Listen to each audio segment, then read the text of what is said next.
What's going on, guys? In this course you are going to write your first C program, and this course is a great starting point for beginners. I excluded the advanced topics and I tried to keep it as simple as I could. So you are alone with the fundamentals of programming, but if you wanna discover more and find the individual videos, so you can check the C programming playlist on this YouTube channel. Okay, now I will tell you why you need to learn C. The C language was originated in 1970s. It is like grandpa of other languages. And for example, Python is written in C and many other languages were influenced by its syntax. C is not object-oriented and C++ was developed on top of C as object-oriented language. Learning C helps you understand the fundamentals of programming, memory management, and computer architecture. Also, C is the language of operating systems. It's a low-level compiled language, provides access to hardware and memory via pointers. It has low-level access, and this makes C more challenging for beginners, but don't get discouraged. You can do it, of course. Low-level languages are fast, close to machine architecture, and they consume less memory. High-level languages are beginner-friendly, easier to understand, and abstract. On the other hand, high-level languages, they are slow, they use more memory, and difficult to work with low-level hardware.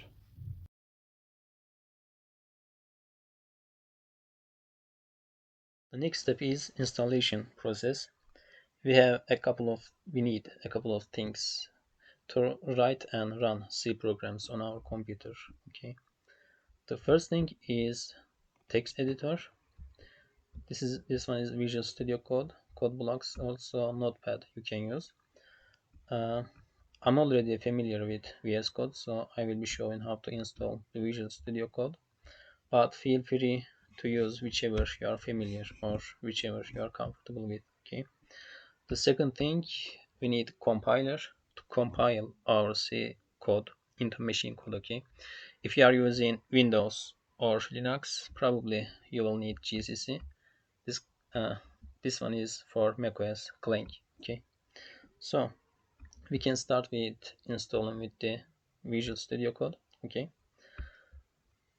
For that, we are going this link,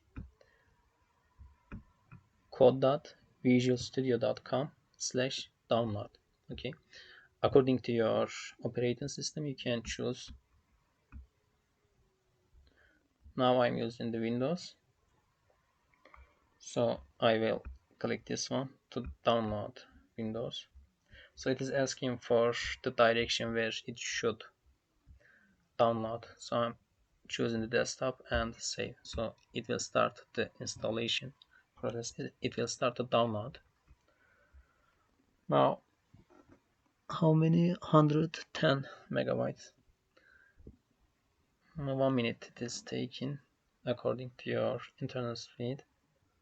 Mine sucks, I guess. No, this is fine. Let's wait.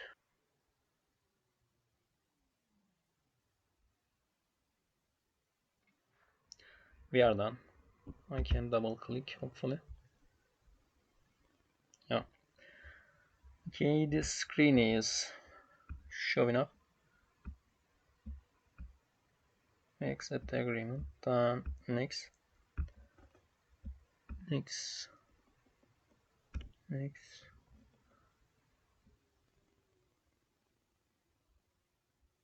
Okay. Install. We are waiting again.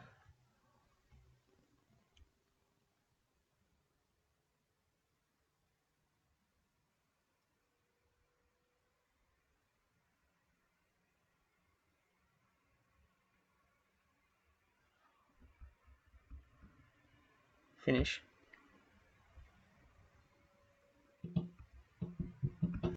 So after clicking the finish, this is the first screen of VS Code we are seeing. This is extensions tab. We will come here, but these are the new updates, release notes. We can close this. Okay. Now these are the extensions available. I will recommend two extensions. Okay, let me show you. For C language, C/C++. Okay, this one, let's pretend this is not installed and install it again or reinstall. Also the other one, code runner, we are waiting. This one, okay, also this one, again uninstall and we can install it. So these two I will recommend. Also, let me show you how you can choose a theme, color theme. You can choose for Monakai I'm using. You can choose other themes here. Also settings, font size 19. If the font size is small, you can change it font size here. Okay, if there were some text, you would see it better, but we can come here again. Okay, these two things, themes and the settings, font size, we can come again later. So this is the VS Code. I will close it for now. We also need compiler to compile our C code. For that, again, we were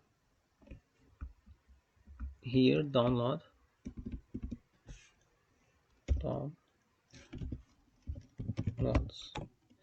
We were here. Now you can go to docs for compiler, and on the left side, C++, come here. Okay, click once. GCC on Linux, GCC on Windows, also click on macOS. For Linux and macOS, installing the compiler is quite simple, but for Windows there are way more steps. So I'm saying first these two, I will show you this two, then the Windows is later. Okay, click on, if you are using Linux, click this one, GCC on Linux, and these are the steps to install GCC. It says install Visual Studio Code first. Okay, we've done that. Also the extension, we have already done it. Okay, now GCC-V. Open your terminal, then GCC-V. This is checking the version number. If you have a version number, it means it is installed. Otherwise, update your packages, copy and paste this on your terminal. Okay, after then this, you need to copy and paste. So again, you can check for version. This was for Linux, then macOS, Clang on macOS. Clang is the compiler for macOS. Now, let's come to the steps for macOS. First, install Visual Studio Code, then this extension, we have done it already. Now, Clang -- version. On Linux and macOS, these are already installed, okay? So, it is directly checking for version if it is installed. Otherwise, you need to paste this command on your terminal, so it will install. Again, you can check for version. Okay, for Windows, GCC on Windows, we have a little more steps. You will see. First two steps are same again. Okay, if you are using Windows, now install and min-gw. We need to install this installer app. Okay, click this one.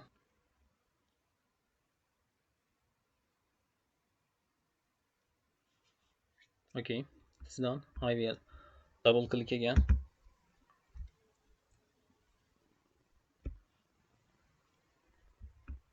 You can say next. Okay, this path, go with the default. If you are changing, you need to know the directory. Okay, if you are not going with the default one, you should know where you put this folder. Okay, after that, next. Next, okay, it's installing. Wait, we are waiting again.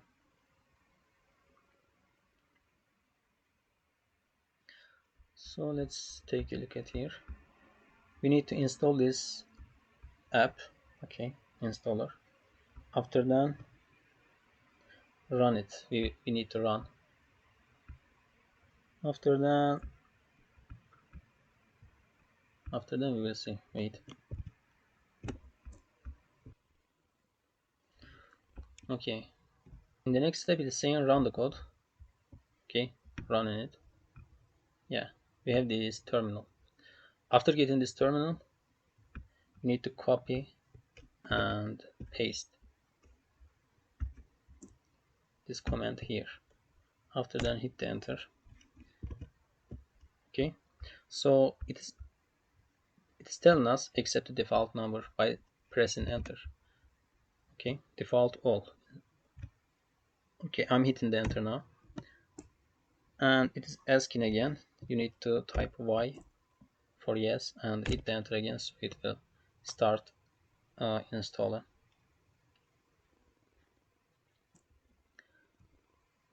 We are halfway there for Windows.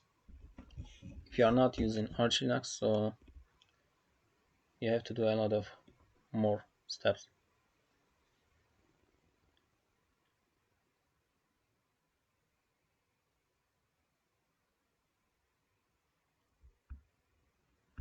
Let's see.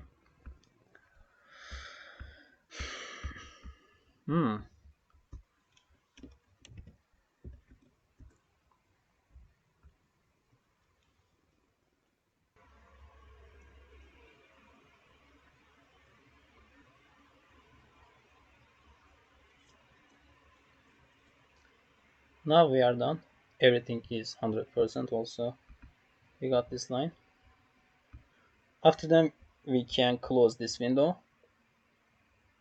I wanna try something. -v. Can we write it here? Yeah.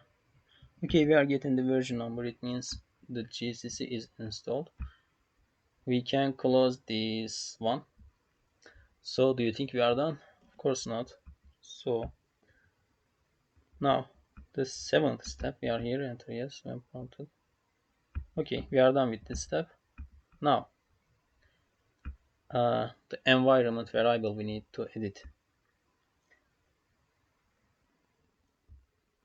Okay, it says go to settings, search for edit environment variables. I will directly search here. I will type environment variables, edit the system environment variables. We are clicking here, then environment variables at the bottom here. Okay, then let me show you. We opened the environment variables. In your user variable, okay, it says user variable, select the path. Here, as you can see, there are two of them, okay? First one is user variables, the other one system variables. So it says user variables, choose the path, then edit. Come here, Windows, where are you? I miss my Arch Linux, okay. Yeah, finally we got it. Now, it says add new, what? Let's see. Okay, select new and then add the min GW path, which is this one. If you remember, I told you remember the path. If you have chosen the default one, so it is here, this one. But otherwise, I will say copy. If you didn't go with the default, so it might be different for you. But if you have chosen the default directory, so it is this. You can copy this.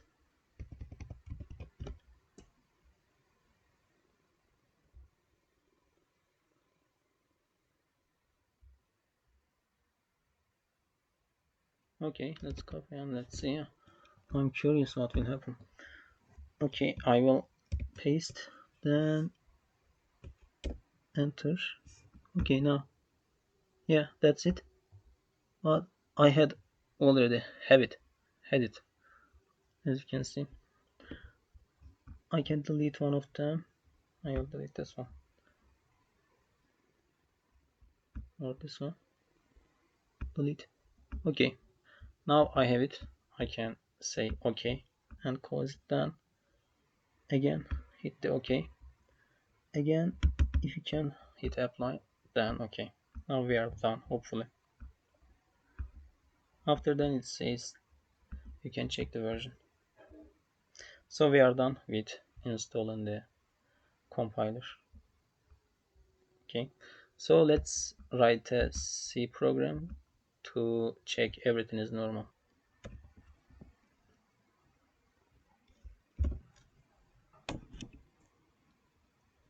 Now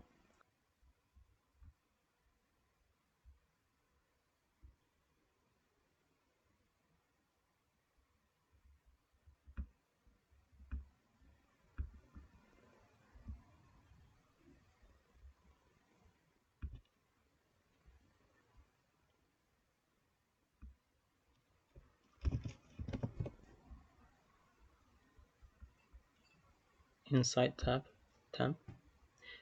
inside temp, let's say hello.c, hit enter,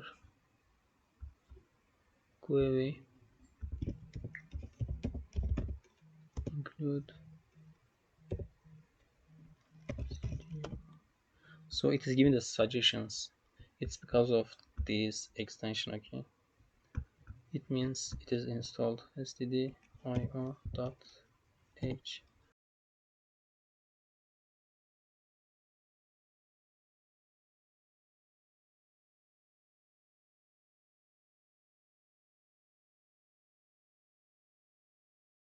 So we are getting the result. It means everything is okay and installed.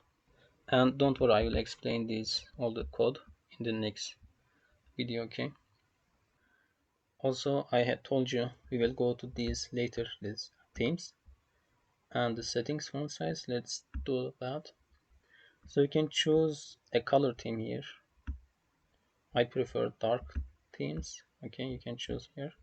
I will go with Monokai for now. And then also, if the font size you wanna make it smaller or bigger, the text, you can go to settings and you can check for font size. Okay, you can adjust this. Let's say 15. Okay, and let's see. So as you can see, I will go with 19 because it will be easier for you and for me to see. You can find other settings as well. So yeah, that's it for this video installation process. If you had any kind of problems, you can ask for help from other friends, okay, in the comment section. So take care.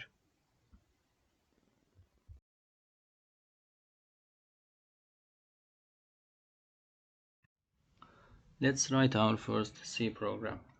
We can start with creating an empty folder so we can work with and we can put our files inside. So we can start click this icon.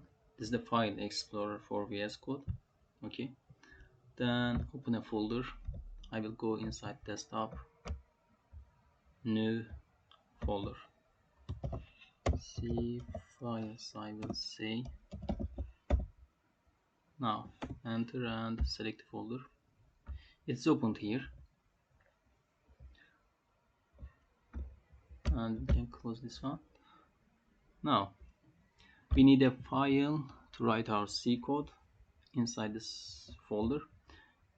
This icon is for creating a folder and we need to click this one, okay, new file, and I will name this hello.c. Be careful with the extension, okay, it must be .c because we are writing code in C language. Then hit enter. Also close this one if you want. Okay, we have our file here. Now we can start writing our C code. First thing, we need to include a library for standard input and output. For that, we are typing hash include Then inside your angle brackets, look at this very encryptic secret of the universe. Sexually transmitted diseases in out hospital. Yeah, this is the library we need for basic input and outputs. And this STD, as I just said, stands for standard. This I, input, O, output. Standard input and output. Okay. Now we need main function. For that we are typing int main, name of the function, then parentheses, now curly brackets. Okay. Our code will go here, will be inside these curly brackets. Also, we need to return 0. Yeah. The return type of the main function is integer, and we are returning an integer, and it is 0. If our function can return this value 0, then it means our code is successful.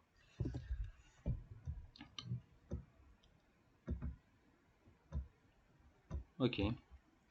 First thing, we can display something on the console with the printf function, formatted print, and you are opening your parentheses. Now inside this parentheses we are using double quotes to display a text on the console. Let's write hello C. Okay, we are having an error. It says expected semicolon. At the end of line you have to use semicolons, okay, otherwise it will yell at you. Now to run the code, we are done. To run the code you have multiple ways. You can go here and you can say run code. Okay, also there's a keyboard shortcut, Control Alt N. Another way to run your code, you are right click, you can right click and run the code, and we are getting our text on the console. Okay, now hello C, you can change this anything. Again I will run. As you can see, it is here. Now I will take it back. Hello C. Okay,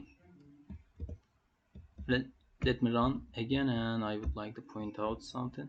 Hello C, and it says exited with code 0. Okay, so this is, it's 0 coming from here, return 0. Okay, now let's misspell something and let's have an error by deleting this semicolon, and let me run again. Code 1, this time it's not 0, so it is giving an error. Also it is showing the error exactly where it is. Okay, expected semicolon. Now you can take it back, save, and make it happy again. Now everything seems normal. Now I think that's enough for the first video, and this is our first program in C. I can share this code in comment section in case you need. Thank you for watching. Have a good day. If you would like to show your support, like, subscribe, and leave a random comment. One like is 1 hour motivation for me to make new videos, and your comment doesn't have to be meaningful, so you can just go crazy on the keyboard. What's going on, guys? In this video I would like to show you how we can compile and run our C files using terminal window. So let's get started.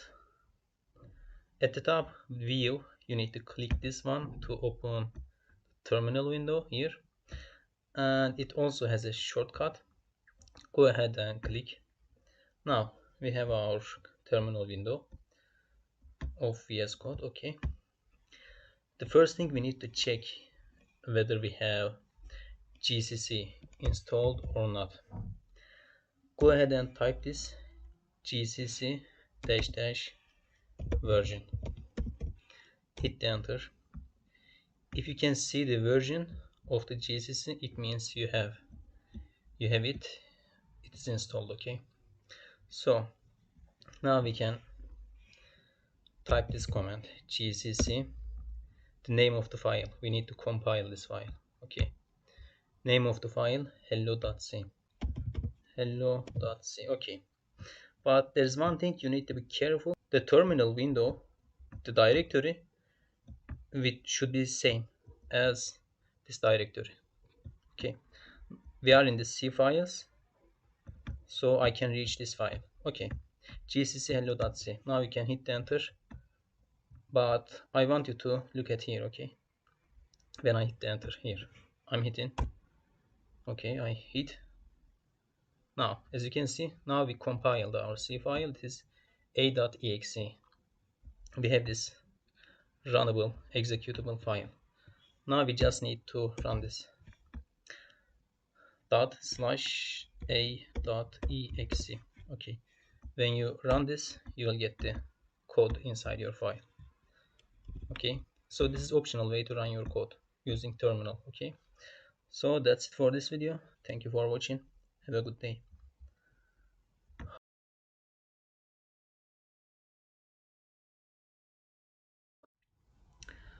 In this video, I would like to show you two escape sequences. Okay, but first of all, let's understand the problem here. This is the code from our one of previous lesson. Let me run this for the first time. Run the code. Okay, hello.c. Let's say we are printing again right after first print statement something else. Okay, printf. Let's say this meaningful thing. Okay, let me run the code again. I'm running. Okay, run. As you can see, all the thing in one line, and there is no tab, there is no space. So this is the problem we will solve today. Okay, now the first escape sequence is \t. It is tab. Okay, one tab space.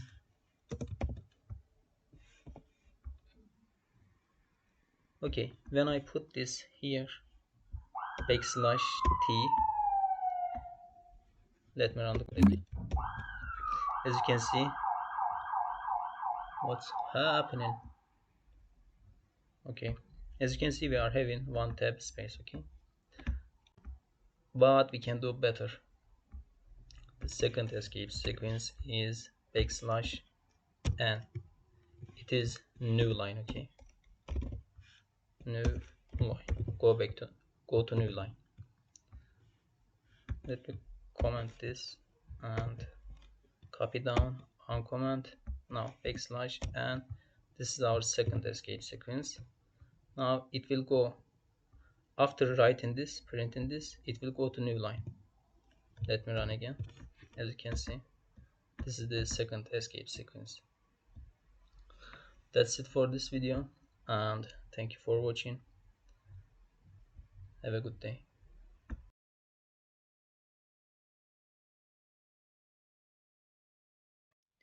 Now let's talk about the comments. Okay, as you can see here, in the previous video I commented this line, so the interpreter compiler doesn't care this line, it doesn't read. Okay, so comments are useful, helpful notes for ourselves or other programmers. Sometimes you need to explain what you did. This code is not so complicated, but when you have complicated codes, you need to use comments. Let's say this is the main function. If you would be explaining here, main function or standard library.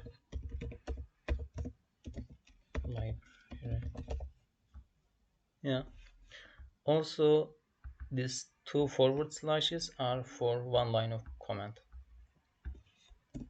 If you have more than one line of comment, you can use this / asterisk and asterisk /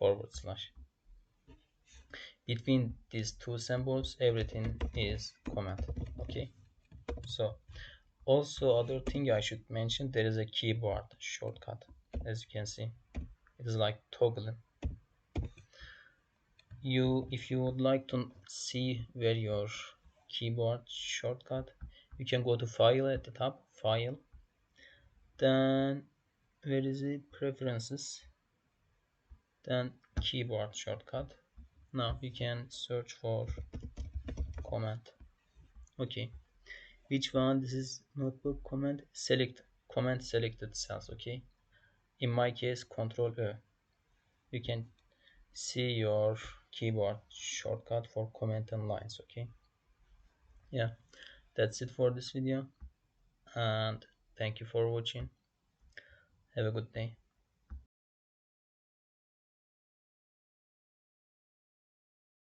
I would like to show you some of my favorite VS Code shortcuts I will be using during the videos, so don't freak out when you see them. Before we start, I would like to remind a few things. Control in Windows, it is Command key in macOS. Okay. Also, you can figure this out on your own. And these are the key bindings, shortcuts I will be showing. Now we can start with the first one. First two keys, press and hold, then up and down. You just hit click once. Okay, the last key. Now this is a short way to copy lines. Okay, copying the line. For example, I am holding, press and hold Alt Shift. If I hit down arrow, it copies down here. Again, Alt Shift. If I hit the up arrow, now it is copying up.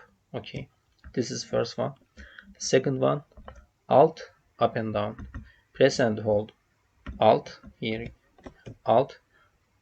If I hit down arrow, it is moving the line. Okay, up and down, moving the lines. Yes. Alt click. This is multiple cursor. Press and hold Alt. Okay, and you are clicking with the mouse, and it is multiple cursor. For example, here you can easily change the lines values at once. Okay, now next one, Control Ö. Yeah, this is comment in a line. Control press and hold Control Ö.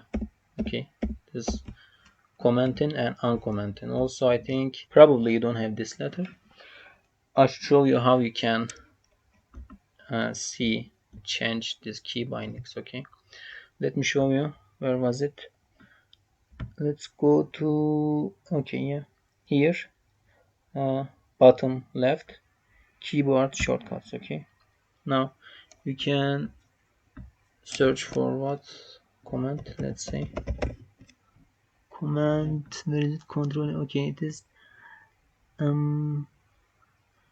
comment selected cells. Okay, you can check this and you can find which letter is assigned for you. Okay, also let me tell you another thing. You can change this key bindings, but I suggest you to get familiar with the defaults. Okay, yeah, if you wanna change, okay, you are double clicking here.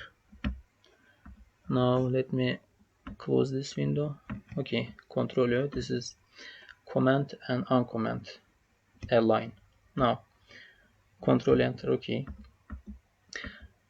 for example, let's say we are in the middle of a text, but I want to go to new text. Press and hold Control key. After then hit the Enter. So without breaking this, we are going to a new line. Control Enter. Also there is Control Shift Enter. Okay, it is going up this time. Control Enter, Control Alt, and these are for C language code runner. Okay, Control Alt, and I believe this was running the code. Let's see here. Run code, Control Alt, and okay, this is running the code. Control Alt, and yeah, Control Shift O. Okay, Control Shift O. The next one, it is output window. It is opening and closing the output window. Control Shift U. Yeah. Also, let's open it. Control Alt, and code language not supported or defined. Probably my code runner extension is turned off. That's why it doesn't run. Yeah. Also, this is plus extra one. Control plus ticks. This is opening and closing the terminal window. Okay, you can see here. Where is it? View, terminal, control, and ticks, backticks, or quotes, control quotes. Okay, yeah, that's it for this video. I hope these are helpful for you, and thank you guys for watching. Have a good day.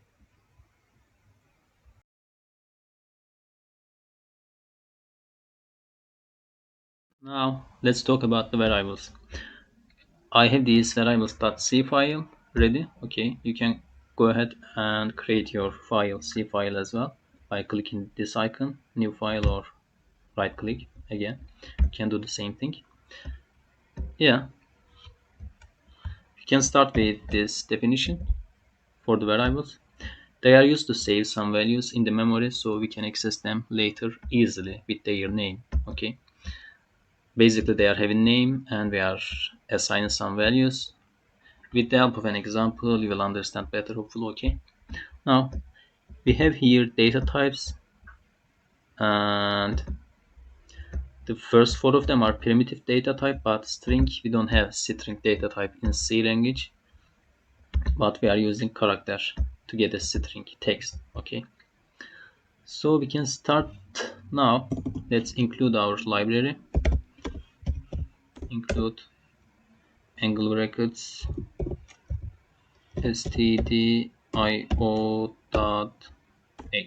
Now main function int main parentheses and curly brackets.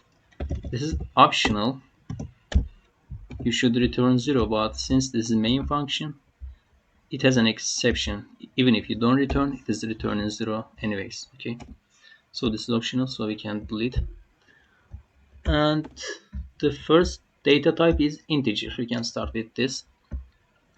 The integer data type is for the numbers without floating point, like counting numbers. Okay, for integer numbers. Yeah, let's define our first variable. The first thing you are doing is data type. Okay, it is integer, so you are typing int. Other than you are giving a name for your variable, I will say age, then assignment operator, and value 77. Age is 77. We are assigning this value into this variable. Now let's see the result on the console. Printf again, double quotes. You can mix strings and variables inside, but if you would like to print a variable on the console, you need to use the format specifiers for each data type. The format specifier for integer, we are typing this %d or I. Okay, both of them are okay for integer. Let's go with the I. %I. Okay, this is the placeholder, and after the double quotes, you are writing the name of the variable, which is age. Okay, now this %I will be age. It will show us the age. Let me run the code. As you can see, 77, we are getting that. Also, you can mix inside. We had string, right? We were typing some things text. inside double quote. Now we can mix this string, text, and variables. Let's say you are not, this would be the age, placeholder for age 77. You are not 77 years. Oh, okay, you can do this. Now age will be here. When I run the code, you are not 77 years old. If you change this, let's say 11 years younger, now you are not 66 years old. Okay, this is how you can mix strings and variables inside printf function. Also, this is the data type integer. Now I think this is clear enough. Now we can go ahead with the float. Float data type is for floating numbers with decimal points. Okay, now let's define a float. Same thing again, we are typing the data type, then name, let's say GPA. Assignment operator, let's say my GPA is 3.3. Now let me comment this with the control for my case. Okay, we are not let's delete this string for now, text, directly type percent for float f. They are taking the first letter of the data type. Integer, we said percent %i, it is the first letter of the int, and f for the float. Okay, percent %f, name of the variable GPA. Also be careful, we are putting comma between. Now let me run it. We are getting this result, as you can see. If you would like to get rid of extra characters, there's a quick trick we can do. I hope it is not too complicated. We are putting .2, which is, it means I would like to see 2 characters after the dot. If you put 1 here, .1, so you will see 1 character after the dot. Yeah, and this was the float data type. Now next one, double. Why also this is for floating numbers, but why we need double again? They look same, but they are not same. Okay, let me show you something. Let's say large underscore number, and the breakpoint for float, it is 4 bytes. I think 2, yeah, let's say 3 billion. 3, this is 1000 million billion. This is the breakpoint for, actually 2.3 is the breakpoint, but 2.3 billion is the breakpoint, but this is over the breakpoint, so we will see a error. An error we will see. Let me show you. GPA, now it is large number we would like to see, and the F format specifier for float. Okay, we don't have decimal point, but you could do that. They are basically the same thing. Okay, floating point. Let me run the code. 3000 million billion. We couldn't break the point. Okay, let me run again. Okay, as you can see, there is imprecision. Okay, it is not that we don't have this number. Why is that? Because the float is for 4 byte numbers. Okay, 4 byte, 1 byte is 8 bits, and you are multiplying 4 by 8, it is 2 to the power of 32. This is, I don't wanna confuse you with the mathematics or something. Okay, so if you want that, I can explain what's happening behind the scene in a different video, but what I try to say, float is for 4 bytes, the double is the difference, double is 8 bytes. Now you can change this data type into double, and also the format specifier for double, long f. maybe it is not long, lf. Okay, lf is the format specifier for double. Now when I run this code, we don't have that imprecision, as you can see. Okay, so this is the difference. Let me write here. How could I write, not this one, 4 bytes.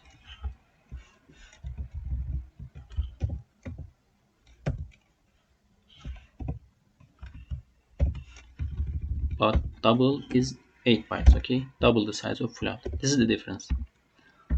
Both of them are for floating numbers. Now also let me prove the bytes, and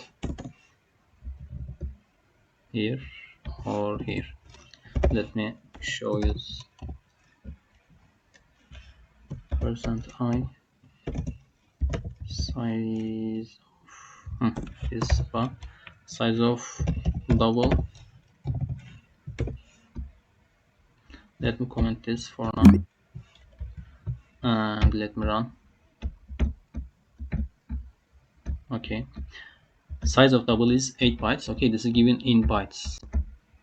What about size of float? It's 4 bytes. Okay, so as you can see, if your number is large enough, so you can use the double. Yeah, that's it. Now what else? Double char. Char is simpler. They are used for one characters. Okay, interestingly, one character. Okay, let's define a char variable. Again, type in the data type char, then name. Let's say letter, singular letter. And the thing you need to be careful, we are using single quotes. Okay, not double quotes. For characters, we are using single quotes. And let's say a, and let's see this letter on the console. Format specifier is, as you can guess, the first letter C. %C, name of the variable, letter. Let me run A. What if I say, let me show you something. What if I say 1? We are getting this one. Okay, but this is not integer. This as character. Yeah. For now, let's say A. This was the character variable, %s, the format specifier, and letter, the name. Okay. Now the next one is string. If you would like to store more than one character, like text, okay, so you need to use string. For that, again, we don't have string data type, so again we will be using char data type, but in a special way. Let me show you. Again, you are typing char.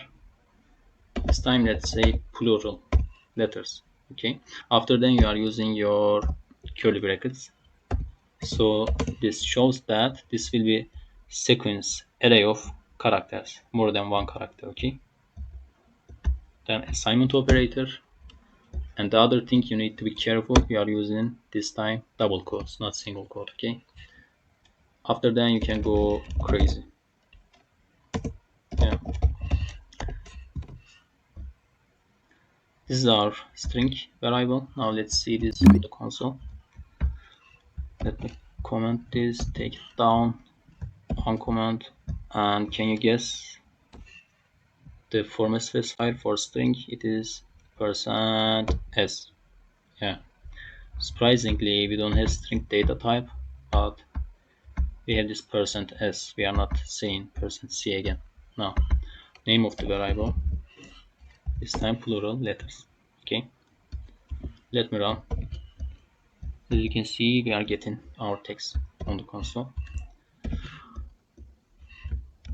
Yeah, if you would like to store like your name or some text, you can use this data type string in this way. Okay,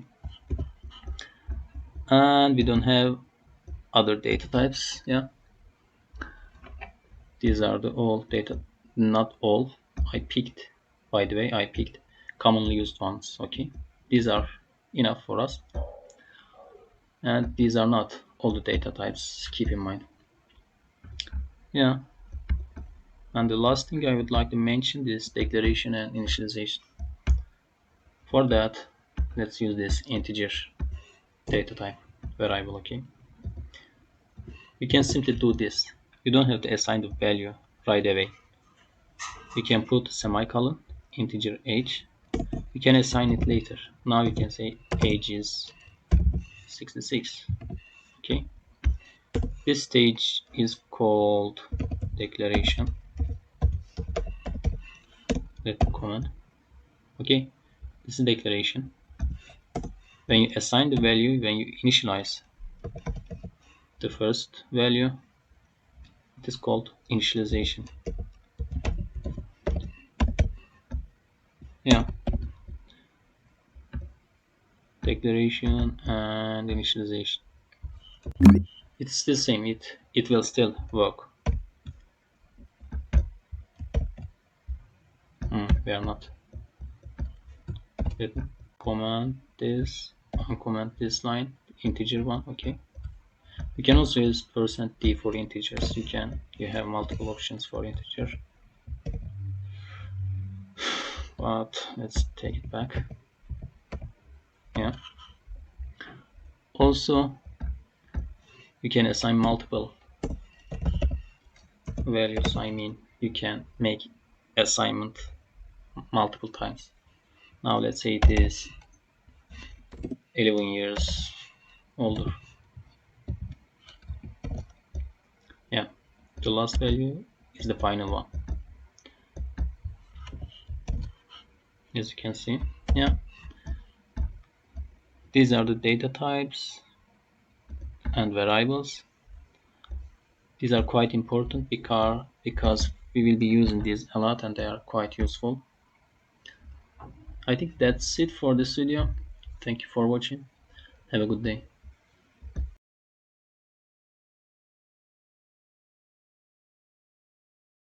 In this video, let's compare assignment operator against equality operator. The idea is quite simple actually. For assignment operator, we are using single equality sign. For this one, double equality sign. Okay. So in programming, in most of the languages, this single equality sign doesn't mean equality. Okay. It is used to assign values. Like imagine we are defining a variable called age and we are using single equality sign. Let's say the age is 77. So it means this 77 value, store this value into this variable, assign this value in here. Okay, so this is called what? Assignment operator.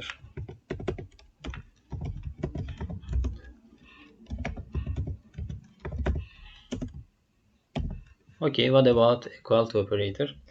We are using double sign, equality sign. It is comparison. It is comparing the left side and the right side. If it is true, if they are equal, then it is returning 1. It means true.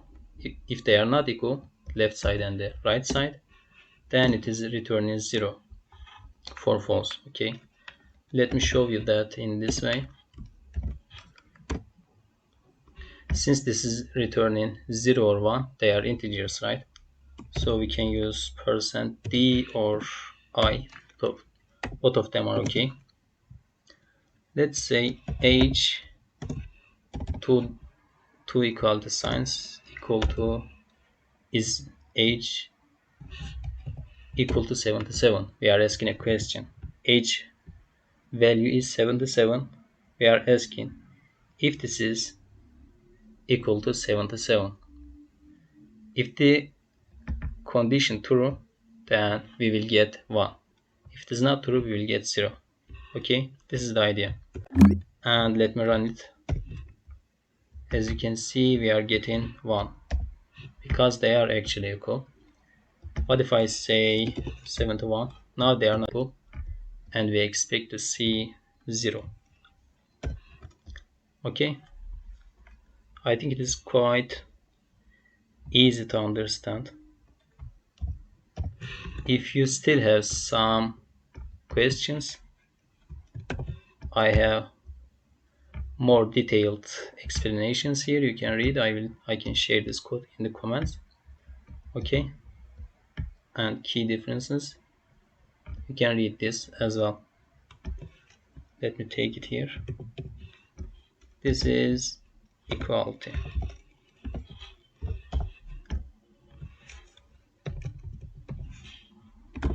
Equality operator. Okay, double equality signs. So that's it for this video. Thank you for watching. Have a good day.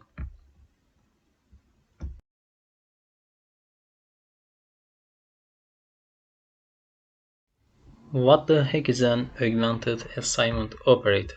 You might be wondering. Well, it's still an assignment operator, but it is helping us to reassign values in a short way. So let me explain with an example. Hopefully it will be more clear for you. Let's say we have a variable named number and it's equal to 10. Okay, so this augmented assignment operator is helping us to manipulate this value in a short way, especially for arithmetical operators. If I would like to add 2, okay, I would do what? Number equal to number plus 2, right? This is valid and this is conventional way, but we are repeating ourselves. We are typing this number word 2 times. So augmented assignment operator says you can directly do this. Okay, so this is the same as what? Same as this. Yeah, let me show you.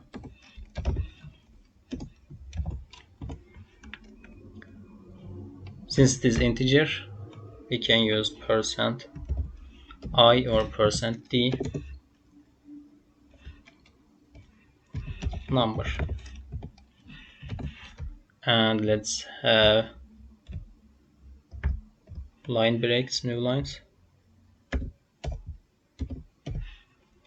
Now it was 10, we added 2, we expect to see what? 12, as you can see. Okay, also you can use the same thing, same idea for other operations like subtraction, multiplication and division. Let's now subtract. I will copy. It is 12. If I subtract 3, it would be 9. Let's subtract 4. It was 12. If I subtract 4, it will be 8 now, as you can see. What about multiplication?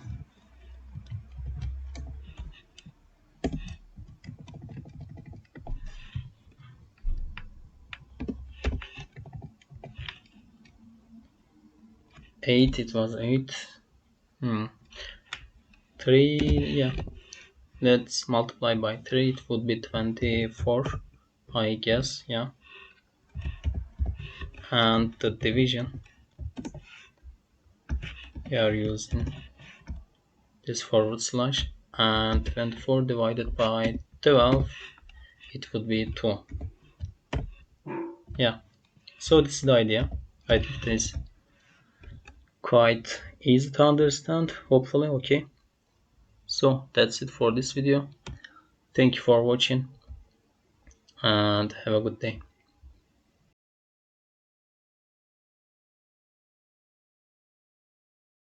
What's going on, guys?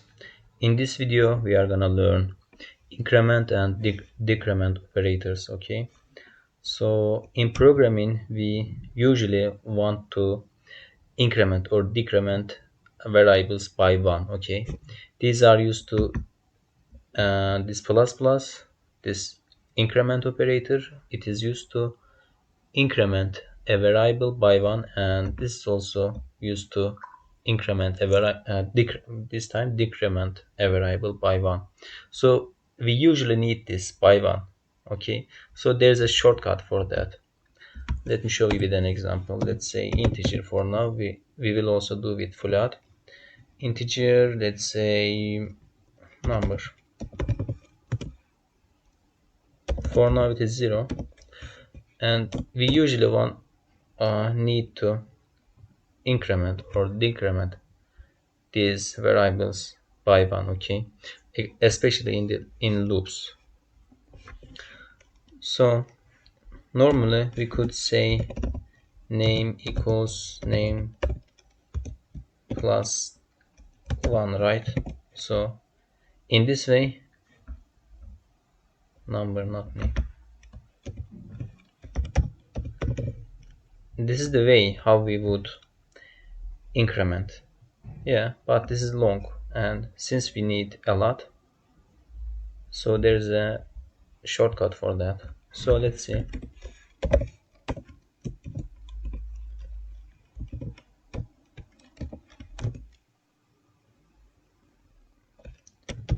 Number. Let's see the result before incrementing, also before the after incrementing. Okay,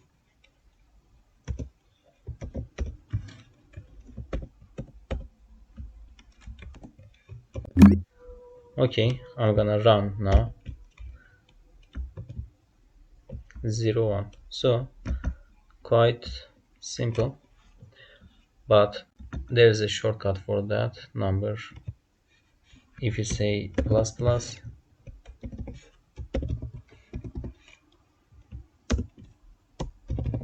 yeah, this is the shortcut. Again, you see the same result. Also we can decrement.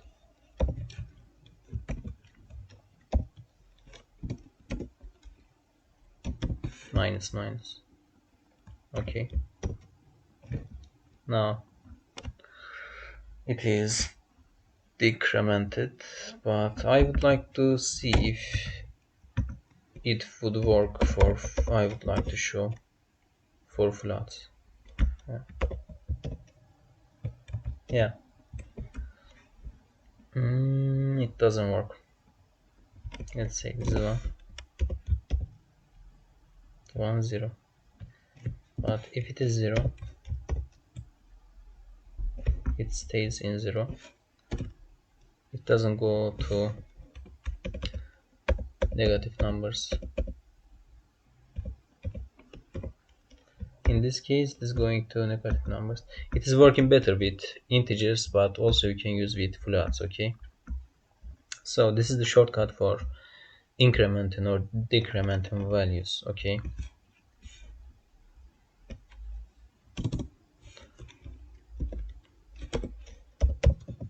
number equals number plus 1. Okay, I'm gonna keep this as comment. So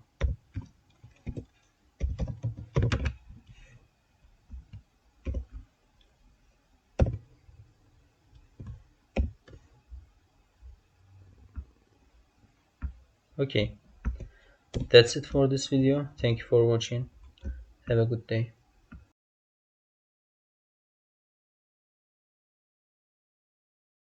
Now it is time for Modulus Operator. It's quite simple actually, and for Modulus Operator we are using this percent symbol as well, and they are given the remaining part after division calculation. I would like to show you an example. I think you will understand much better.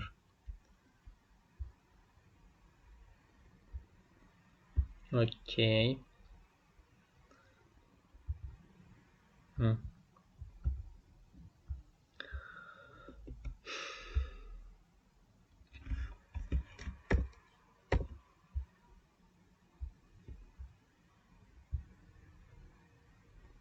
Yeah.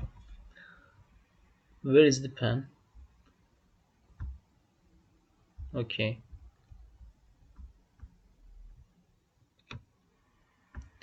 Let's say we are making a division and we are dividing 10 by 5.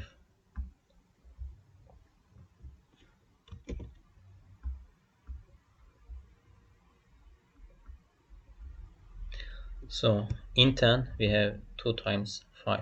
2 times 5 it is 10.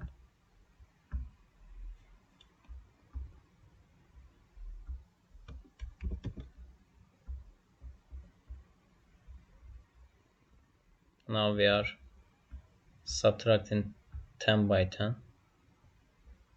10 from 10, so with 0. We are getting 0, right? So modulus operator is given this part, okay? Not this one. Division is given here.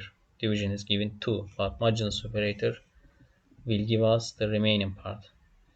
Also, let's say now we are dividing 11 by, again, 5 for the sake of simplicity. And again, we have 2 times, right? 5, 10. 2 times 5, it is 10.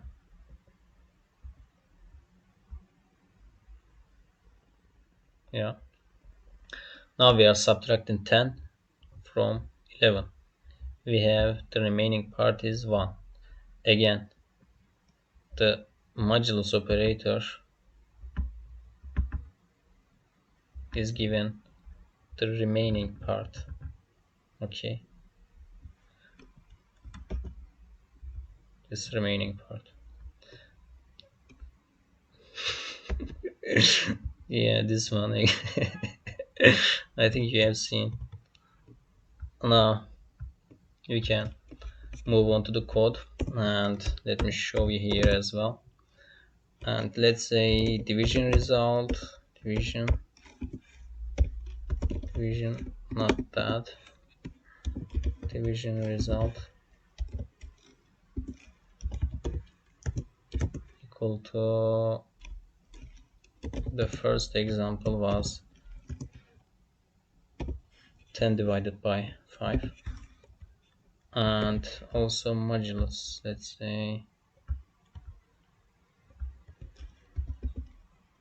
modulus result. For modulus we are using percent, not ampersand. Percent symbol. Okay, let's see, percent d division result.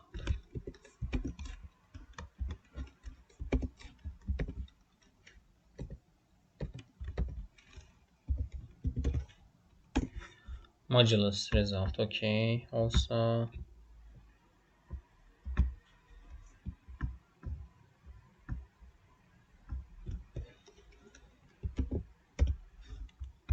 okay. Now what we expect here, 10 divided by 5 is 2,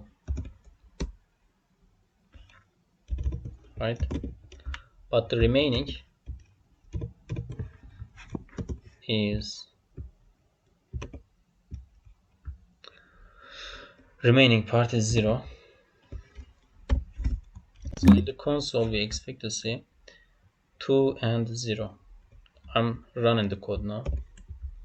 2 and 0. Second example, 11 divided by 5. The division result is 2 and the remaining part 1. So this time again the division result is 2, but remaining part now it is 1. Again, let me run the code. 2, 1. So this is the modulus operator. Okay, it is quite simple, and I hope you could understand. Thank you for watching. That's it for this video. Have a good day.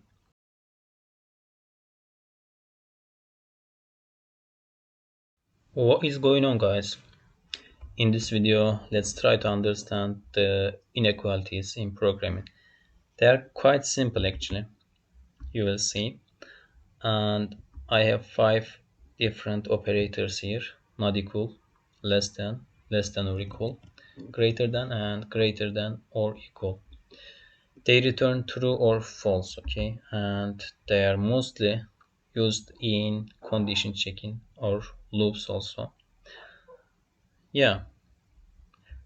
Uh, Also here, let's say we have a variable x. The value of the variable is 5, and we will check the conditions here, okay? So the first one is not equal, and the x, we are asking if x is not equal to 1. Yeah, it is true. X is not equal to 1, x is equal to 5. So this condition is true, so we expect to see 1. 1 is for true, 0 is for false. Now I will run this code, and as you can see, it is true. But if I say 5 is not equal to 5, this would be false, because 5 is equal to 5 actually. X is equal to 5. So now we see 0. For the second operator, less than, let's say x is less than 5. This is false because x is not less than 5. X is equal to 5. Okay, so when I run this, we expect to see what? False. So, but x is 5. 5 is less than what? 6. Yeah.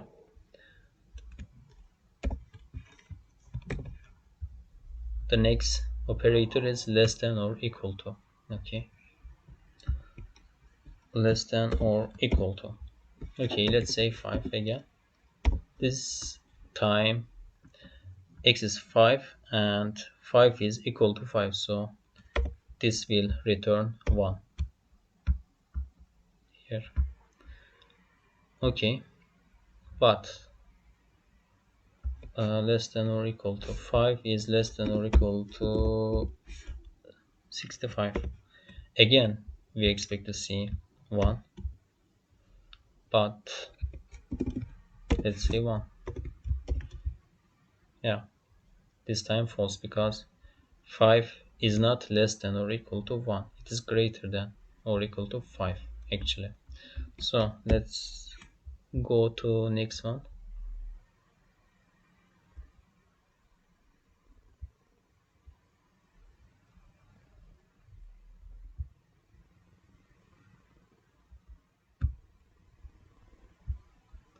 Okay, the next one, greater than, right? Greater than.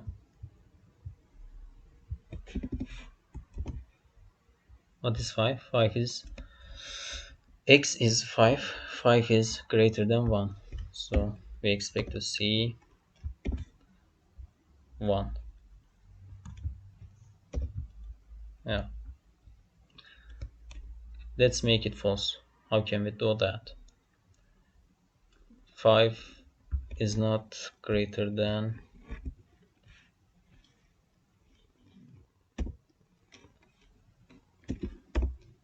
6 or 5.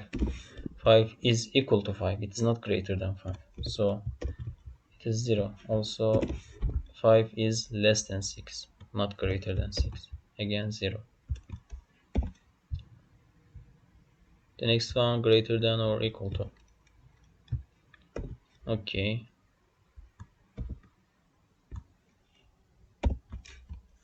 Greater than or equal to. In two cases, this will return true. If it is greater, for example 5 is greater than 3, or 5 is when it is equal to this condition, the right side and left side are equal, this will return true. If the left side is greater than the right side, again it will return true. So quite simple, right? 5 is greater than 2. So yeah, I think that's enough for this video and you got the idea. Thank you for watching. Have a good day.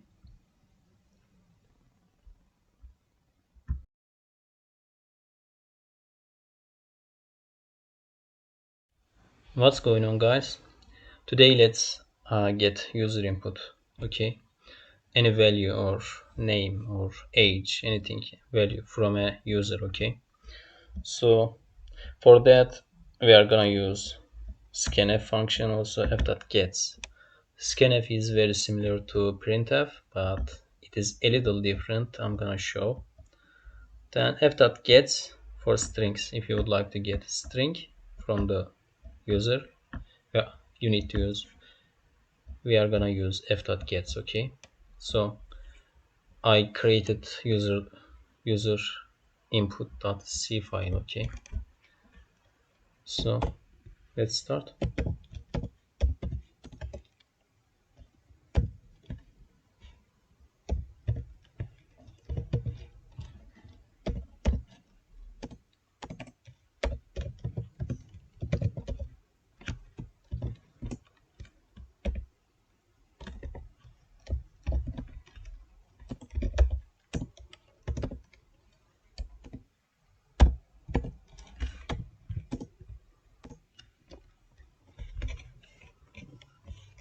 Let's give a message first. Let's say we are gonna get the age, then we are gonna use it in the code. So let's ask, what is your age?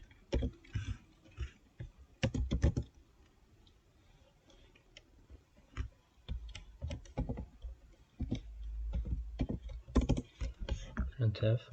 After that we need the variable to store the value we are getting from the user. Okay, so it's gonna be age.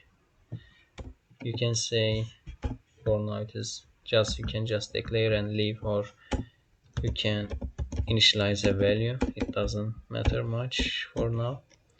So now we need scanf for getting input from the user. So since it is integer, %d, then age, but the thing is which is different, address operator, this okay, for printf everything is same, but for scanf you need to put this sign inside in front of the age variable. Okay, so here we got the input from the user and we assigned the value inside of the integer, this variable. So let's see, let's print on the console. Let's say, are you really %d years old?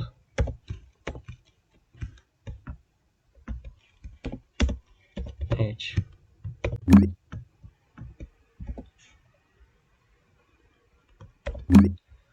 Okay, for now I have been using output, but this is only for output, getting output, not input. For that we are gonna use the terminal. So gcc, for that we need to first compile this code into .exe file, then we are gonna run gcc, then name of the file user input underscore user underscore input user underscore input dot c.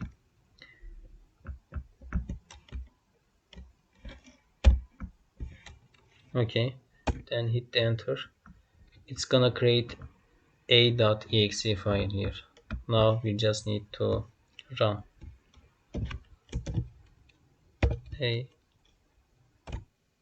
okay, what is your age? Let's say 55. Are you really 55 years old?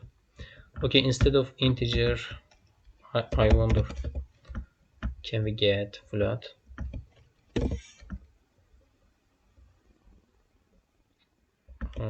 F. Again, we need to compile. What is your age? I am 2.3 years old. Yeah, it is working. Also character. It is also same for characters. Okay, I don't need to show that. I don't want the video to be longer. So let's keep going with strings. Okay, I'm gonna comment all these, then strings.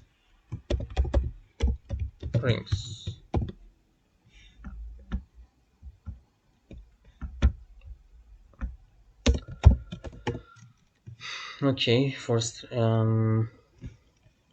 let's say name, char name.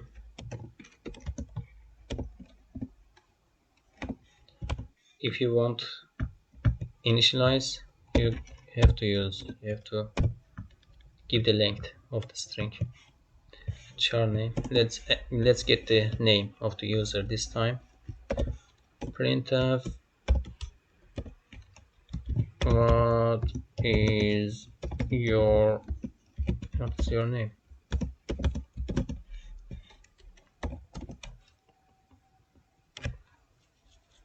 Okay, for strings, as I told you, f.gets function we are gonna use. Okay, not scanf. F.gets, not f.gets, f.gets. This is taking three parameters: the variable, then the length of the variable, which is 20, then this is std in input. I guess this is standard input. I guess, I'm not sure. Okay, we are asking what is your name, then we are getting and we are assigning it into this variable. Then let's see, printf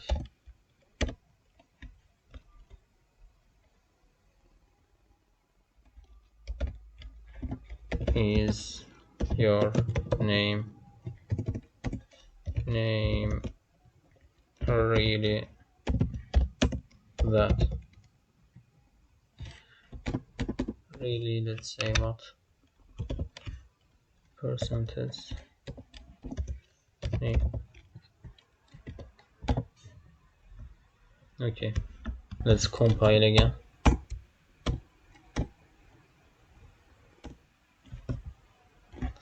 This is your name. My name is this. This is your name, really? Okay.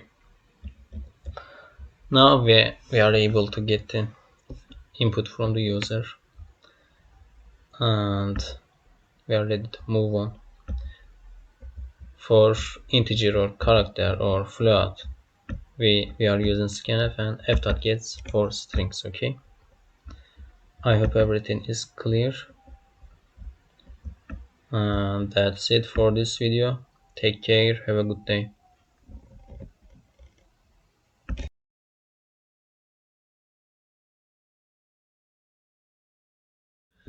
Finally, we could made it to the if statement, which is condition checking. Okay, so in programming languages there are three main parts. Okay, the conditions,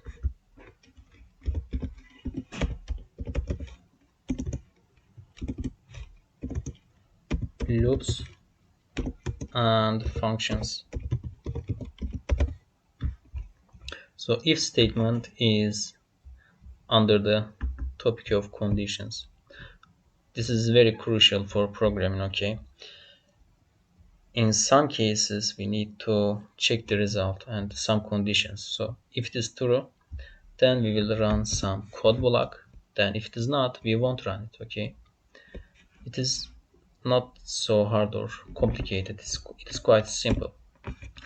Let me show you how to do that. So for if statement, basically we are typing if, then our condition will be here, then the code block. If this condition is true, then we will run this code block here. If I say 1, okay. In C language you can say true, in other languages you can say, but for true you are typing 1, okay. And have I am inside the condition block. Condition block, okay. Now when I run this code, the only thing inside the main function we have this, and the one, this condition is here, it is checking if this is true, it will run this code. So 1 is true, so we will see this text. Hopefully I expect to see. I'm running now, I'm inside the condition block, but if we say this is false, then this won't run. Yeah, as you can see, it doesn't going inside the code block, okay. But of course this is not the way we will define the condition. There are many things like 12, not 12, okay, this is also not convenient or the ideal way. 12 is equal to 12. This is also condition, right? So this is true, so it will run again, but it is not equal to 13, so it won't run. Also you can say 12 is less than, yeah, this is true, so you can see. I'm gonna give you an example much more useful. Let's say we have grade is now it is 99 out of 100, okay. So if the grade is, let's say, I'm gonna comment this, maybe you might wanna use, or you might wanna see again. Let's say if the grade is between 90 or 100, 90, if it is greater than, grade is greater than 90, we will say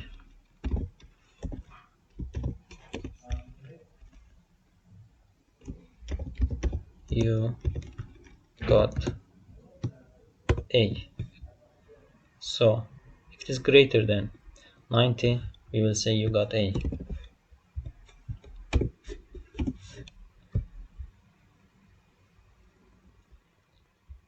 Okay, let me run. You got A.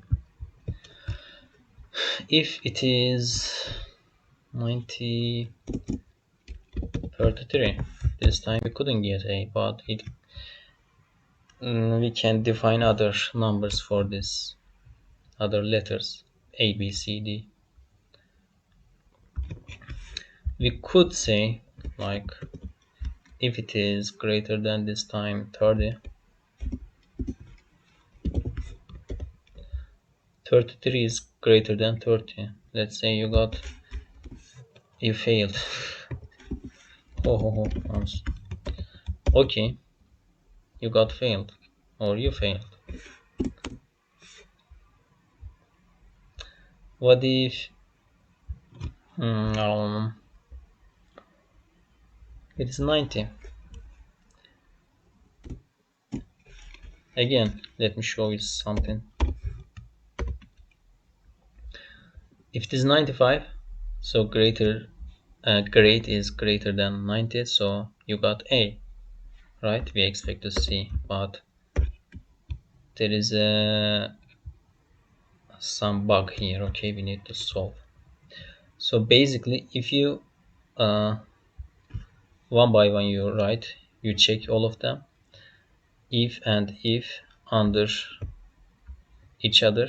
Okay, so it will check all the conditions. Okay, it is checking if the grade is greater than 90. Yes, true. So write this, then the code is going on. If it is greater than 30, so also run this, but we need to see, we need to prevent this. If one of the condition is true, we shouldn't check other conditions. So there's a solution for that. We will say else if. Okay, so now they are working together. If one of the condition is true, it won't check other condition, else if. But if you don't put else here, it will check all of them. So this time the greater grade is 95, so it will check if it is greater than 90 or not. So it is true, so it will print you got A. But if one of them is true, it will not check others. Okay, so let me run this time. You won't see you failed. I'm running. You are ready, right? You got A.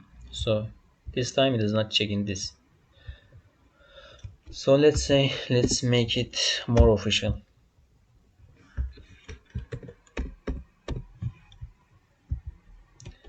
You got B for 80. For 70, let's say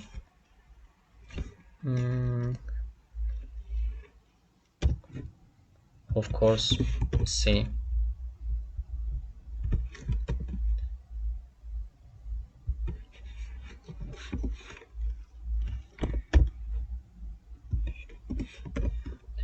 D.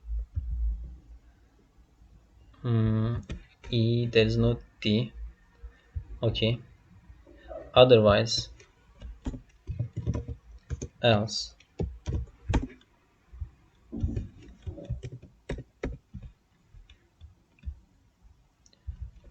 You failed. This is the default. You can think like this is default value. If none of them are correct, if none of the conditions, if code doesn't run any of these, so this will be the default value. Okay, else. For that you are just typing else. Okay, so when I run this code, what I expect to see, the first one is true, so you will see you got A. Let's say our grade is 55. 55 is not greater than 90, is not greater than 80, it is not greater than 70, or it is not greater than 60. So it will come to the default value, which is you failed. If I don't put this, we won't see anything because none of the conditions are true. Yeah, else is the default value, keep in mind. So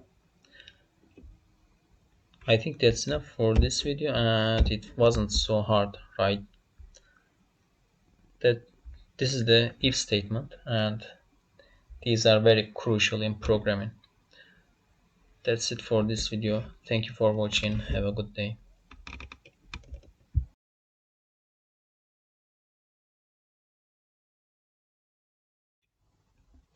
So we are here with the loops. In the previous lessons, I had mentioned any programming language, these are the most important topics. They consist of three main parts: conditions, loops, functions. We have seen conditions. Now it's time for loops, okay? We use loops to run some block of codes repeatedly as many times as we want, even for infinitely, but most of the cases you wouldn't want an infinite loop, okay? For the loops, we have three types, okay? For loop, while loop, do while. Okay, let's start with an example, but I want to show you why we would need loops. Okay, so let's say I'm a crazy person, and when I greet someone, when I greet anyone, I say 10 times, otherwise I don't feel comfortable. Okay, yeah, let's say hello and new line, and I do this 10 times, like 1, 2, 3, 4, 5, 6, 7, 8, 9, 10.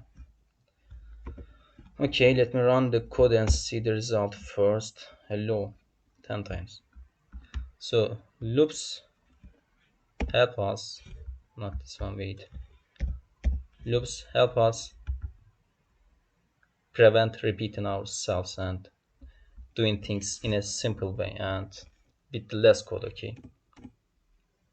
Let's achieve the same result with the for loop, okay. For the for loop, any guess which keyword we are using? For. Then we are having parentheses for the definitions and condition. Then we are having code block here, okay. If this condition and definition is true, we will run this code block. So inside the parentheses, we are defining a variable and the starting point. Let's say I want to start from the 1. Then the second thing, the condition. As long as I is less than or equal to 10, I wanna run this loop. But each time we are putting semicolon, okay. And the amount of decrement. Usually you see this plus plus, so it means I have showed you. This means increment by 1, but you can also increment that, or even you can decrement by 2 or 3. We can see these examples, but for now let's say plus plus, okay. And let's have it inside the code block. Hello, okay. So as long as our I, even you can call it any name, let's say counter,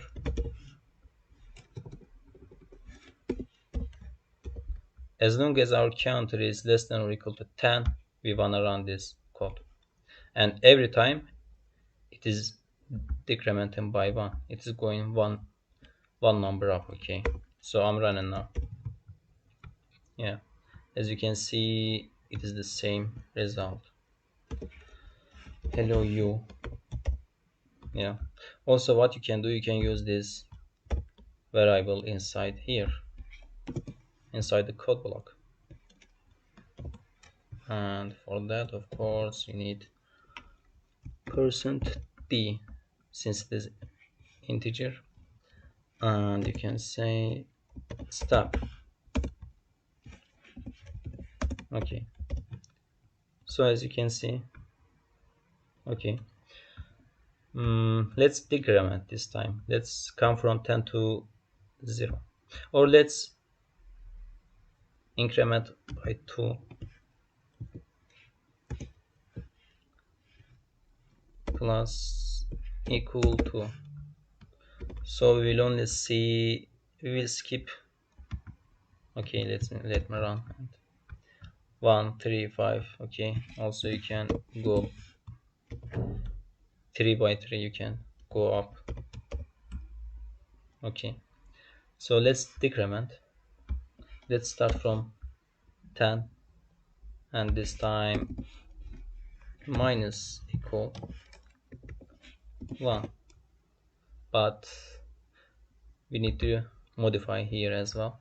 as long as the counter is greater than or equal to what? 1. So counter, the first time it is 10, and 10 is greater than equal to 1. Okay, this is true. Then we will run this code, and every run we are decrementing the counter by 1. So it will be 9, 8, 7, 6, and when it is 1, again it is true. 1 is equal to 1. When it is 0, it won't run anymore. Let's see. What do you say, grandpa? Okay, as you can see. Okay, one more thing I will show, then we are good.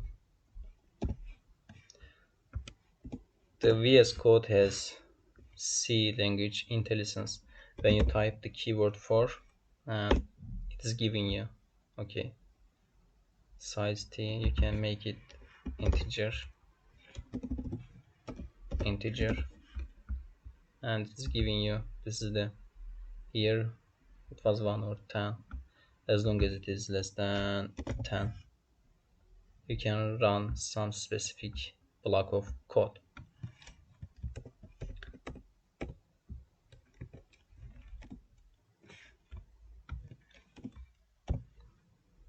Okay, let me run this as well, but counter is not defined because now it is I.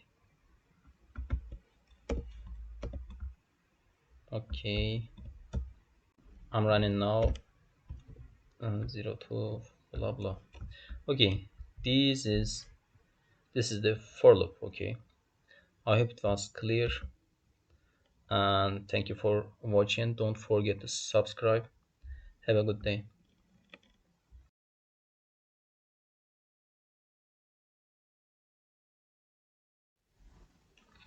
Now you are definitely ready for the break vs continue keywords. So we may see these keywords in loops. The idea is quite simple. Break keyword gets out of the loop completely. It breaks it. But the continue keyword skips the current step, aka iteration. Okay. So this is a little cheat. Anyways, let's see the loop. And here is the loop.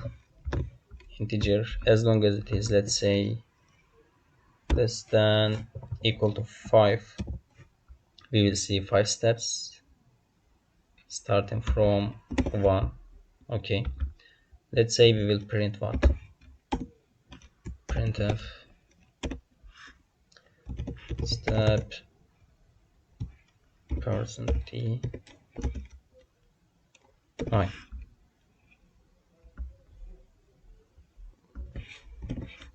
Run this. Yeah, we definitely need line break. Okay, now let's start the break keyword. Okay, if I equal to, let's say, 2, we wanna break. But we can do this if only you have one line of code. You don't have to use this parentheses. Okay, we can directly say break only if you have one line of code. So I can do this. I'm running now. When it is 2, it will break. Step 1, and when it is 2, it is incremented by 1. The second iteration, it is 2, it is checking the condition, so it is breaking the loop. This is the break keyword. What about continue?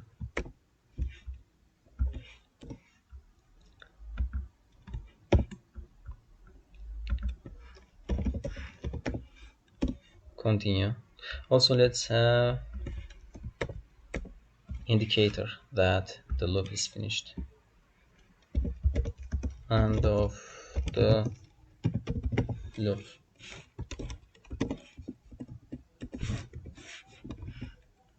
Yeah. Now the continue skips the current step. So when the step our variable I it is 2, it will skips the current iteration and it won't run when it is equal to 2, but it will go to the next step. When it is 3, it will keep going. So we won't see the 2. Step 2, we won't see that. Let me run. 1, 3. When it's 2, it is skipping. Now let's say when it is 3. Now we won't see 3, we will see 2. 1, 2, 3. Okay, so this is the break vs continue. That's it for this video, I guess. Thank you for watching. Don't forget to subscribe and have a good day.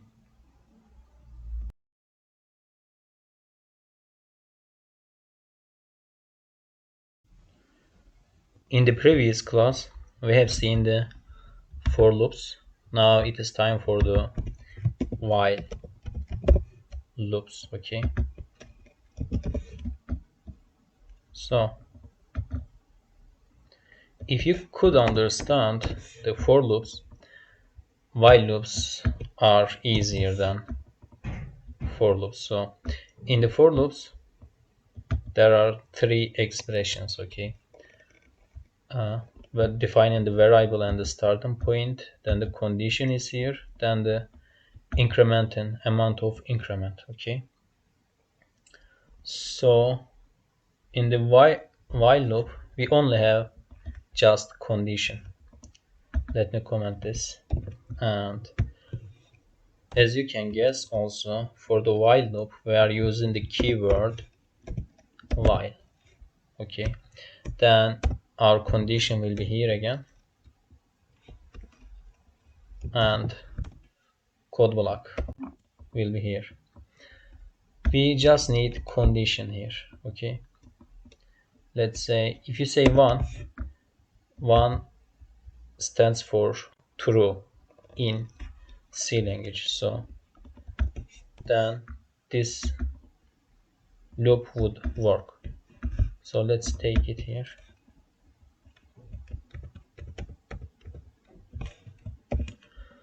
But we don't have this variable. We can delete.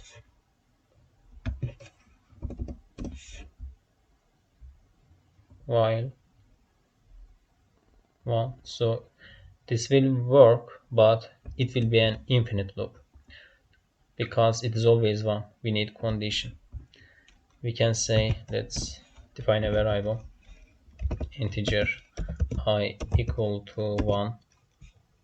Okay, then as long as I is less than 6, we wanna print this.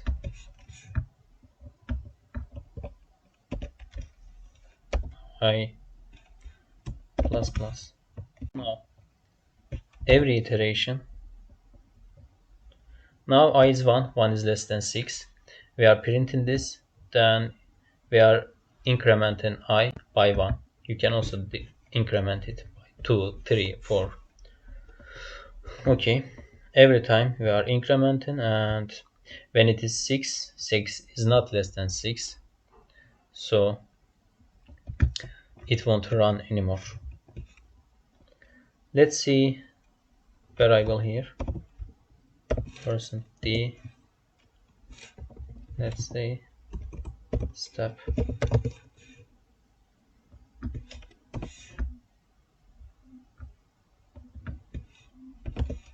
I. Okay, I think it is good to go.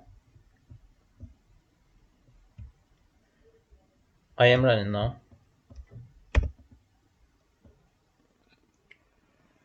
Yeah, as you can see, it's working. and this is the while loop. Also, I would like to show you another method. Like, instead of, you don't have to define a variable, you can simply say 1, so it will work. But you can check it here. If I less than greater than 6, so we want to break, so it will increment 1 2 3 4 5 6. When it is 7, it will break out the loop. Okay, now this time we expect to see 5 again. It will be the same result, I think. Let's see. Yeah, but we are seeing the 6. Yeah, that's it for the while loop. This is quite simple, right? Thank you for watching. Don't forget to subscribe and have a good day.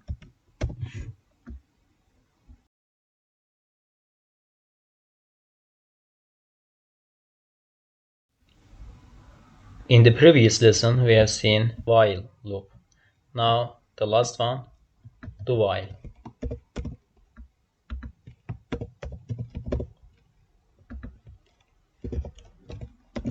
Okay, do while is quite similar to while loop, but there is difference, and we will see.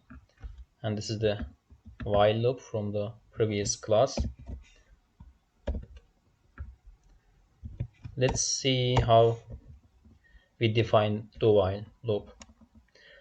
For that, you are typing do after then your fancy brackets. This will be our code block. Here you are again typing while, then the condition will be here.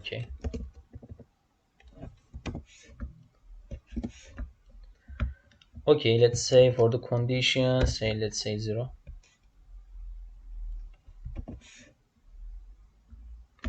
and let's get this down.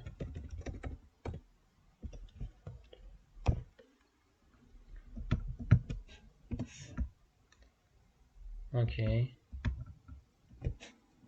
it is given error because the I variable is not defined. We can simply delete. So, as you know, 0 stands for false. So if it is false, the condition is false, normally the loop won't run, right? Let's see.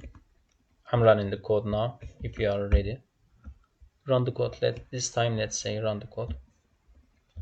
Hello you. It says one time. The difference between while loop and the do while loop, even though the condition is false, it is coming from top to bottom, and it is printing here. After printing, it is checking the condition. It is false, so it is breaking the loop. This is the difference. Do while loop, it runs once. Okay, at first, even the condition is false, it is running once. Okay, and if you say 1, it will be infinite loop because this is always true. You need to break it some point. Let's say again we need variable or any condition to break it. Again, let's say integer c this time for the counter, c of counter word. Let's say it is 0 this time, and every iteration we increment it by 1, and every turn it will go up when it is greater than what, let's say 10. When it is less than, this is not logical. When it is less than, as long as the counter less than 10, we wanna run this. Okay, let me run. I'm running again. C less than what, 10? counter.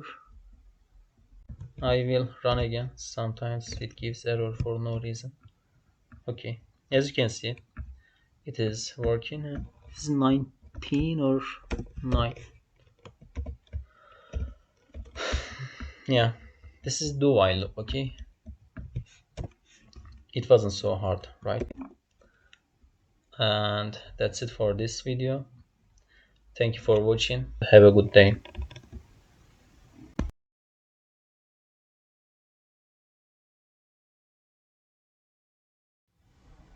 Since we finished the loops, for the sake of practice, let's calculate the factorial of any number. And let's see how we can do that in C language. And this is the basic definition for factorial, and let's read together. In mathematics, the factorial of a positive integer n denoted as n factorial, n exclamation mark, as you can see here. It is the product of all the positive integers less than or equal to n.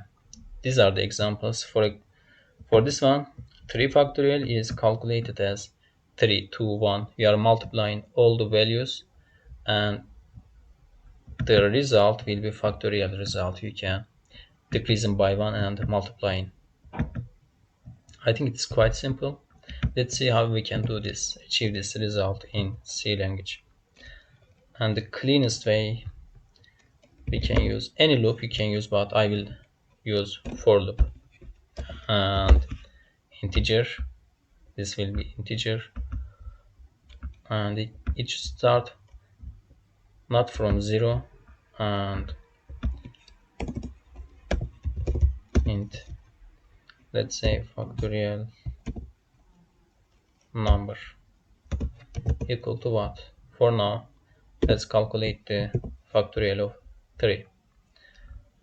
We don't want to go up, we want to go down, okay, because 3, 2, 1, we are going down, and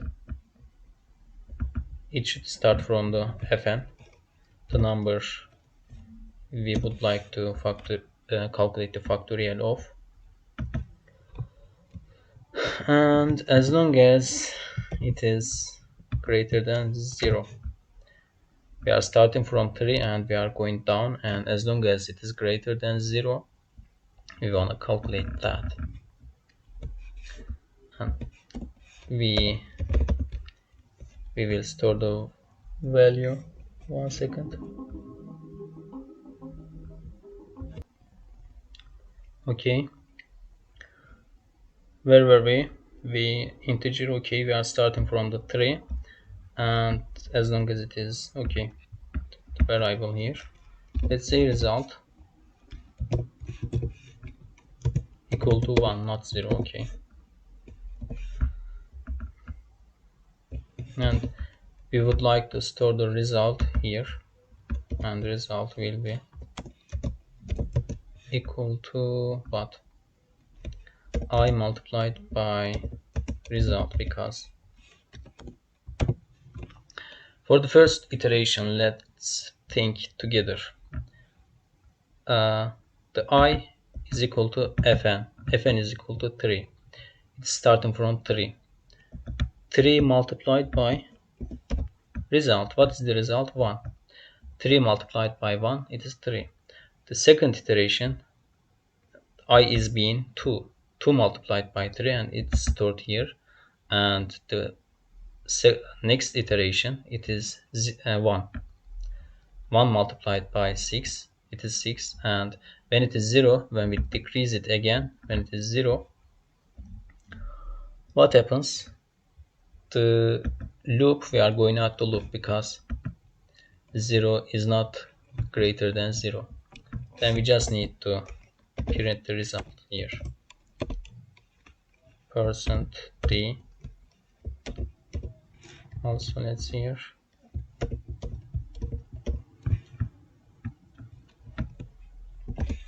Result. Let's see if this works. I am running now, and 6. Also, let's see 5.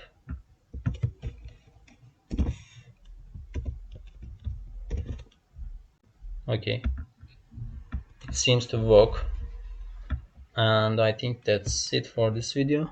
Thank you for watching and have a good day.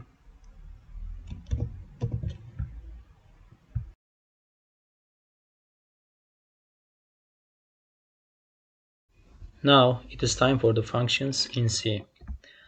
The conditions, loops, and the functions are important, crucial parts of any programming languages, and the function is one of them. Okay, the user-defined functions. I called these user-defined functions because there are also library functions like printf. Printf is a library function, but we will see how to define a function ourselves for ourselves. Okay, so let's start with this description. Functions are blocks of code designed to perform specific tasks. They make programs modular, reusable, and easier to understand. If you couldn't understand anything, or if you couldn't get the whole idea, with the help of an example, it will be easier, hopefully. Okay. Also, I would like to mention the functions in math is quite similar to functions in programming. Okay. So let's try to implement this. 2 multiplied x minus 3 in our example. Okay. And with this example, I will try to explain what these means. Hopefully it will be clear, more clear. And this is the function template we will see later. For now, let's try to implement this. Integer x. For now, let's say it is 5. Here it is variable x, it can change, but we will see this later. For now, let's say it is equal to 5. Then what we are doing, multiplying by 2, then subtracting 3. X is equal to x multiplied 2 multiplied x, then subtracting 3 from the result, x minus 3. Yeah,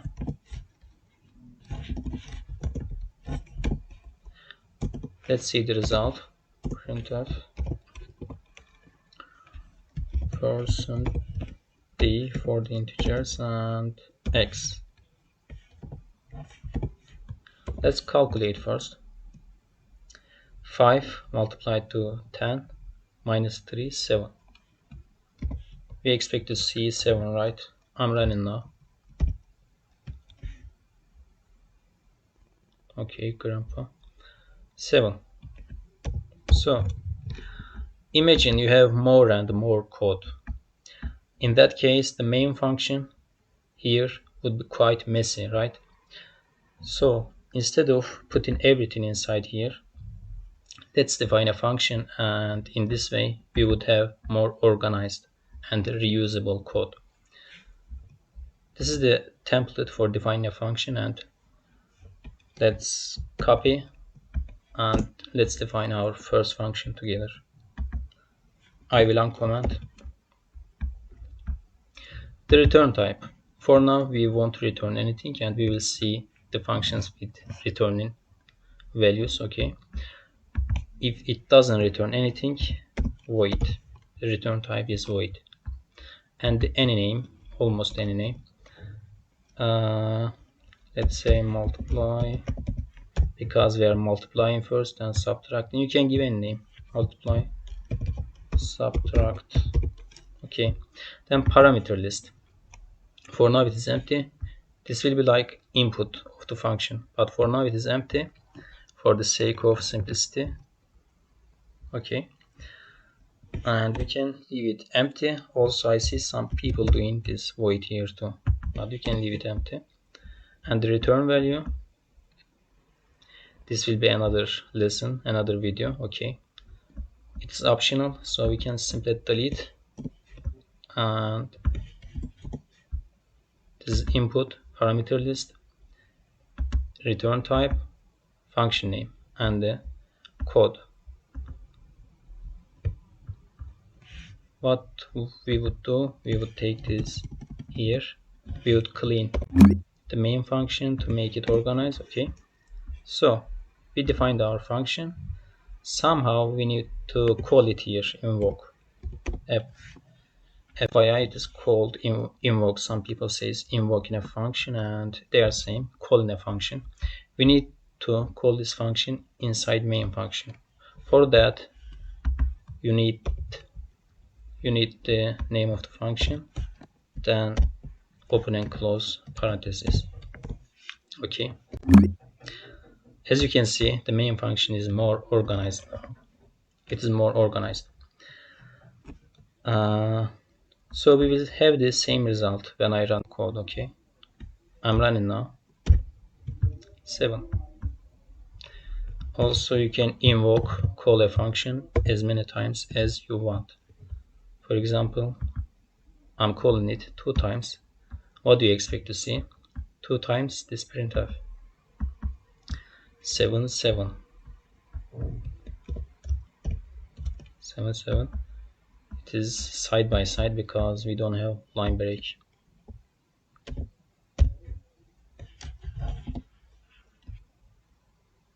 Okay, now, okay, as you can see, this is the idea for the functions. Okay, I hope this is clear, and we will have more lessons on the functions. Okay, thank you for watching. Have a good day.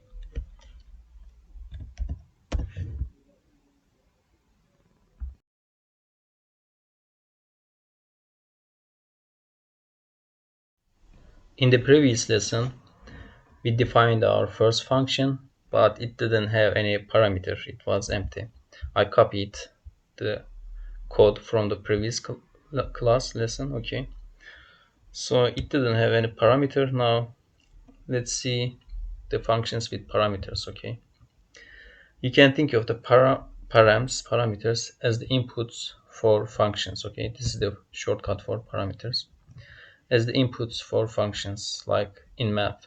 This is the input, and you are performing some tasks on the input, and you are getting new value. So the parameter list will be here. We are putting the parameters here. Let's say integer x. You can say x or anything. Let's say number. Okay, then you can use this variable inside here. Instead of hard coding 5, let's say the x is equal to number. Okay, so now we are using this number inside here, and we are assigning, and yeah, as you can see, let me delete one of them. There's an error when we invoke this function we are calling, because this is empty. The function expects one variable, but we are not providing anything. Let's say what it was 5 before, right? Let's say 5. When it was 5, the result was 7. Let's see if we can get the same result again. Now I have given 5 here. The parameter is 5.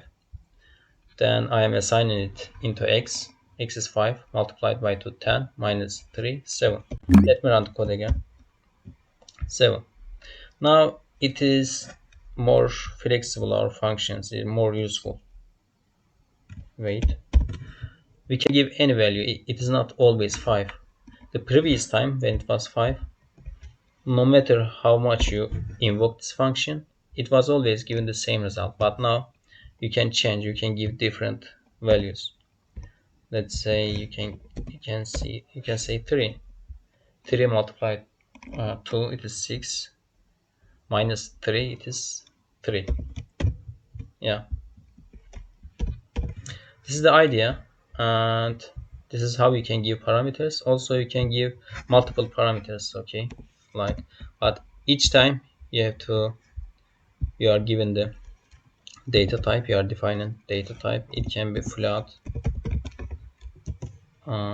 x, or anything, and you can use this inside here. But if you are given 2 parameters, you have to provide 2 parameters. Okay, with this way, if I run, yeah, it is giving error because I'm providing 1, it's expecting 3. So this is the idea for functions with parameters, okay? And we are putting colon between the parameters. So that's it for this video. Thank you for watching. Have a good day.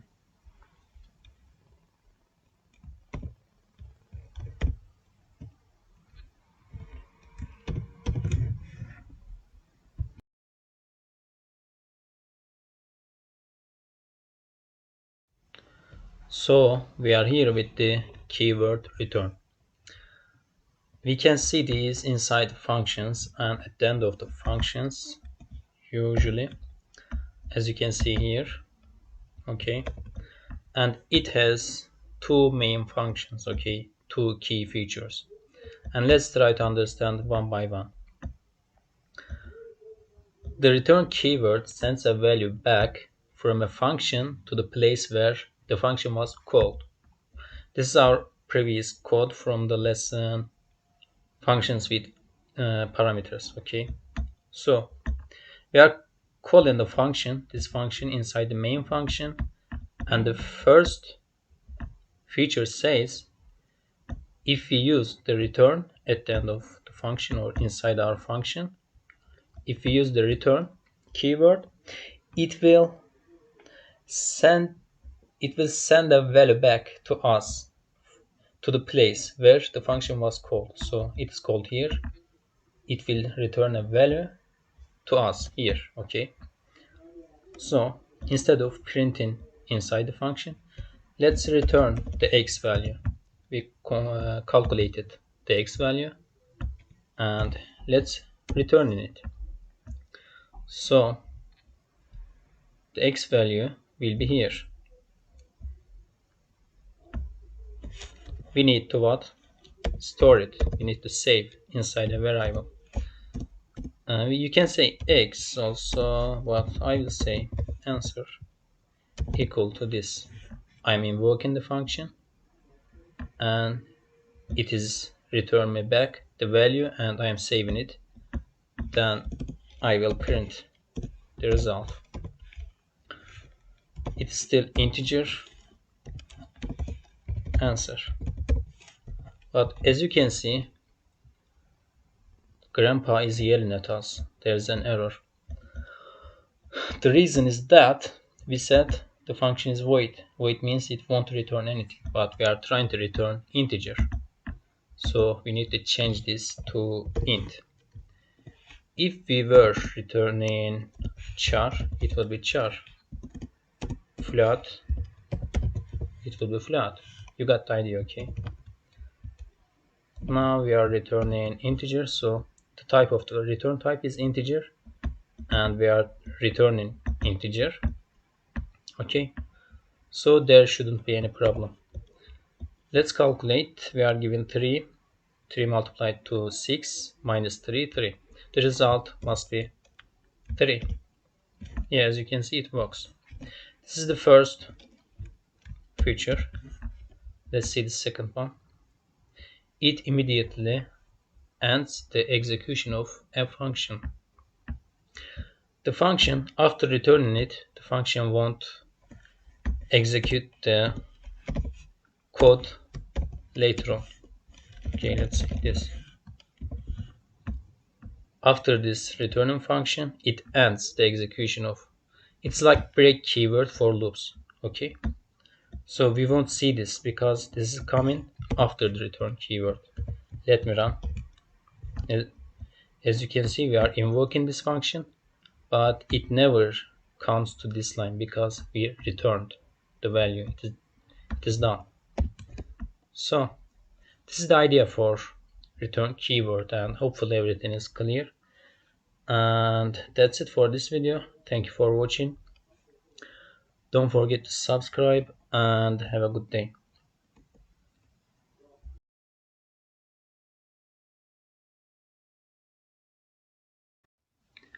Let's calculate the circumference and area of a circle. Okay, Let me type A, and let me give you the formulas.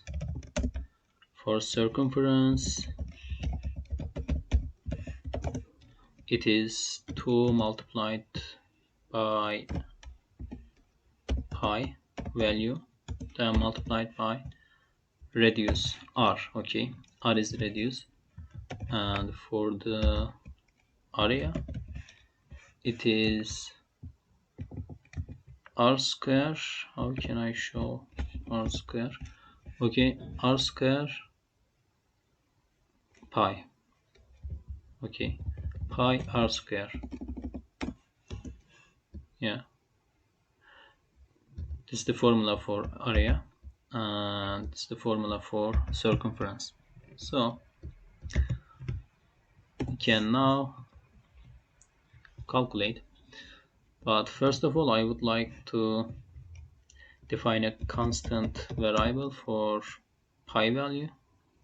Const float pi equal to, the pi value is 3.1415. okay, it is going like this. This is the pi value, and by the way, this const keyword, we are using this for making variables constant. You cannot change it later. If you try to change it later, let's say, it must give error. If you try to reassign values, so it doesn't allow, because the pi value is always constant. Okay, so you can use this const keyword to make variables constant. So this is our pi value, we will need this. And for the, let's start with circumference. I'm gonna define a variable in the type of float, because probably the result will be float in number. So float, let's say circumference of a circle, circumference of circle. Okay, okay, 2 multiplied by pi, okay, here, multiplied by radius, let's say r, but what I will do here,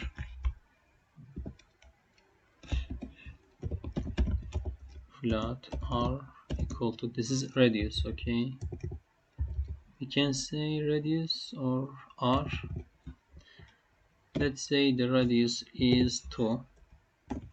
Okay, we are using it here, 2 pi r, and this will be our result. Let's see,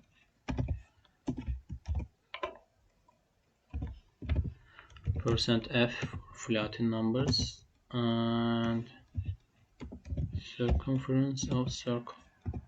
Okay, if the radius is 2, and what would be the circumference of the circle with the radius of 2? Let's see. I am running now, and we are waiting. Okay, this is the result. You can check online if you don't believe. This circumference, and let's see the result for what? For area. Wait.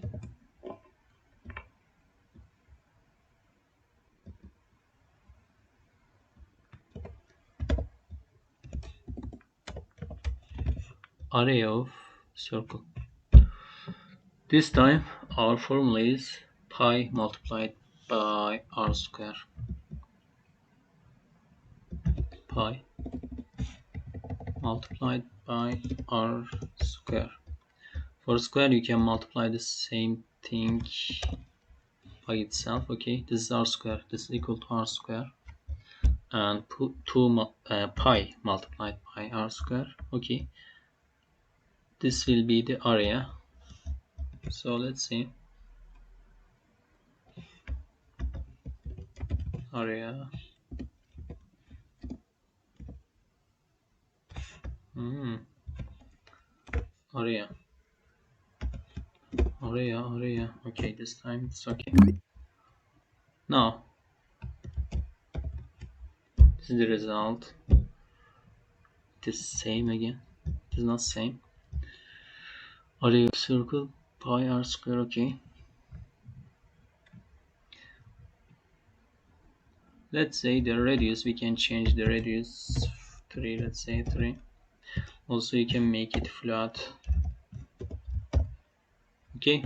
So this is how you can calculate the circumference and area of circles. Okay, so that's it for this video. I can share this code in the comments. Thank you for watching. Have a good day.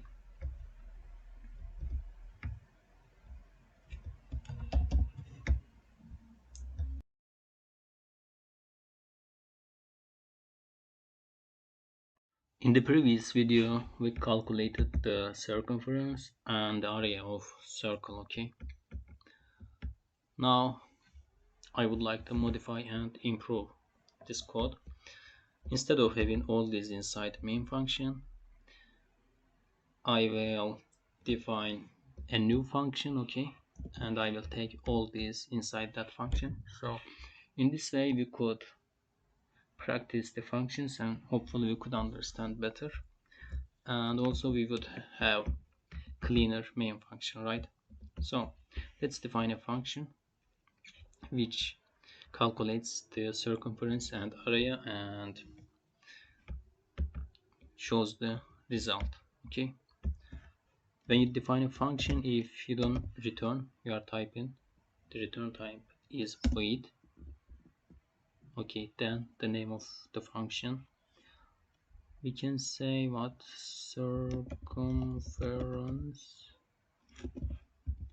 circumference and area. Okay, this is the name of my function and parentheses and curly brackets for the codes of function. Now we can take all these inside our function now. Okay, yeah, as you can see the main function is quite clean, but instead of hard coding the radius value, we can take it as parameter and we can make it more flexible and changeable. Not integer, also flat. Our radius we accept as flat numbers. Okay, flat radius. Now we can say radius here. Okay, we will give a radius value and we will assign this value inside this variable and we will use it. Now our main function is empty. We need to call the function. To do that, we are typing the name of the function, which is circumference and area. Okay, then parentheses, but it's expecting, as you can see the error, few arguments in function call. It is expecting one parameter. Okay, so let's give 3.2. Now yeah, the error is gone. It must work, but let's modify here. Let's say area of the circle with the radius placeholder for our radius %f again is, let's say instead of this, okay, but this time we are having two placeholders. The first one is radius, which is r. Okay, r. The second one is the result, the area. Okay, area. Or we need comma between them. Okay, this is area.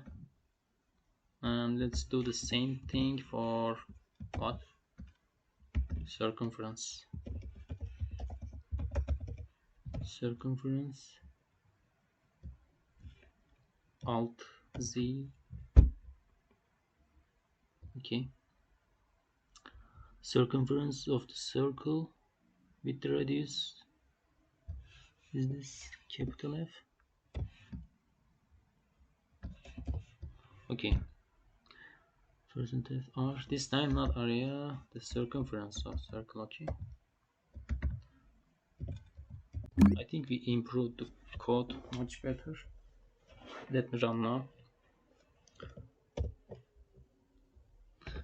Okay, it is working, but let's have line breaks.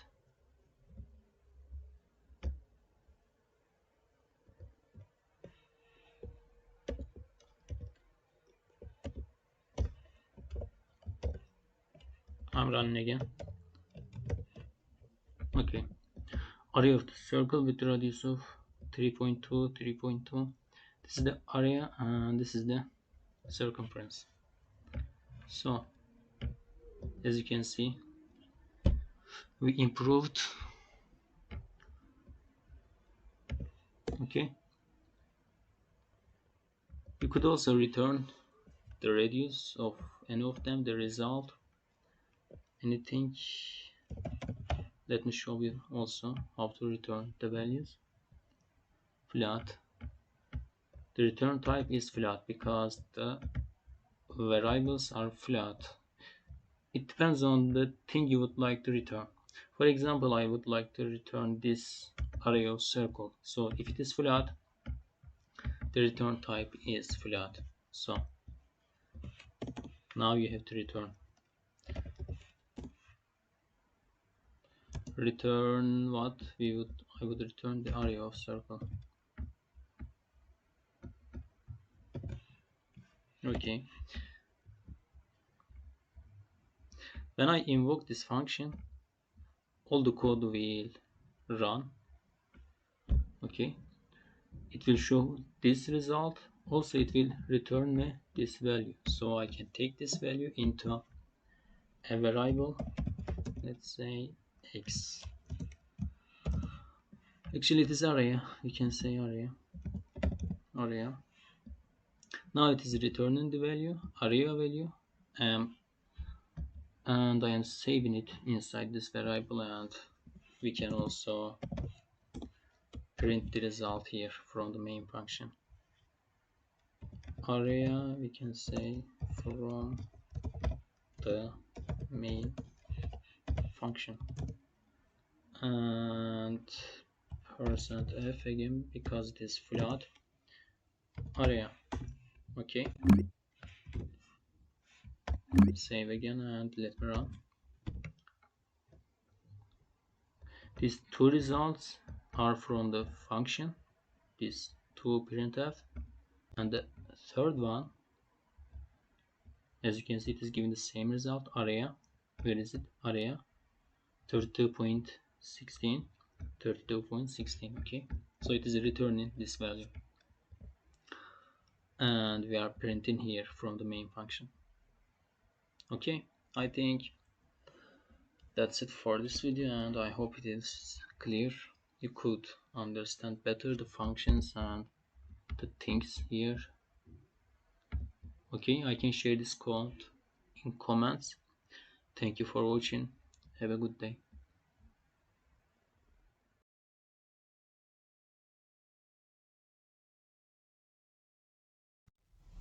For the sake of practice, let's define a function which takes miles value and it converts into kilometer. Okay, for that I think we need one more information, which is 1 mile is equal to 1.609, let me check, 344 kilometers. Okay, so this is enough to make the conversion miles to kilometer.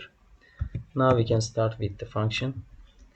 The return type for now, it is void. You can change if you want. And Name for the function, we can say miles to kilometer. Okay, then your curly brackets, we are gonna give this mile value as parameter. Okay, float, let's say mile. Our function will take it and it will convert into kilometer. So float kilometer, we need to multiply this mile value with this number.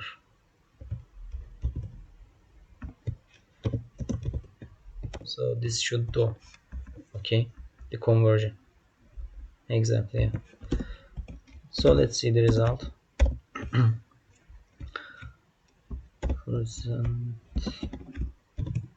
For float we are using %f and the variable. Okay, let's have new line. Okay, now we need to invoke the function miles to kilometer. Our function is expecting one value as a float. You can simply say 1 or 1.0, it's okay, it is the same.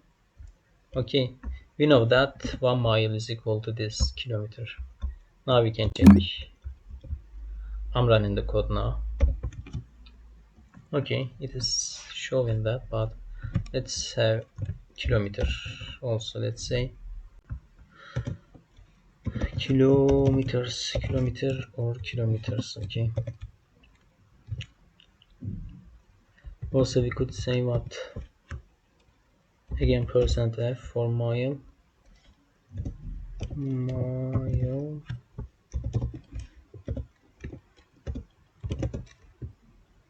first placeholder for mile. Okay, now let's see the result again. 1 mile is equal to, okay, 1.6 kilometers. It is working. What if there is one bug here I can see.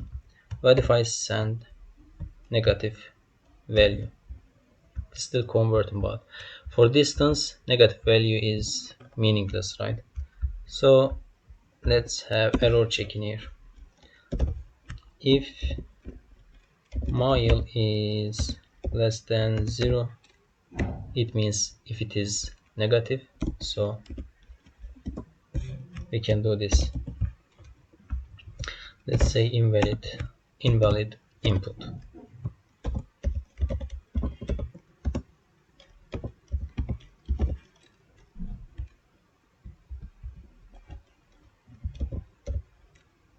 Okay, and simply return. If you don't return, the rest of the code will still execute. Okay, let me show. Okay, as you can see, it is saying invalid input, but still it is writing and it is executing remaining code. For that you need to return. As soon as you return, the function stops. Okay, as you can see, now we are good. Okay, what about 2.20 miles? Okay, this is the result. So that's it for this video. Thank you for watching. I can share this code in comments section. Have a good day.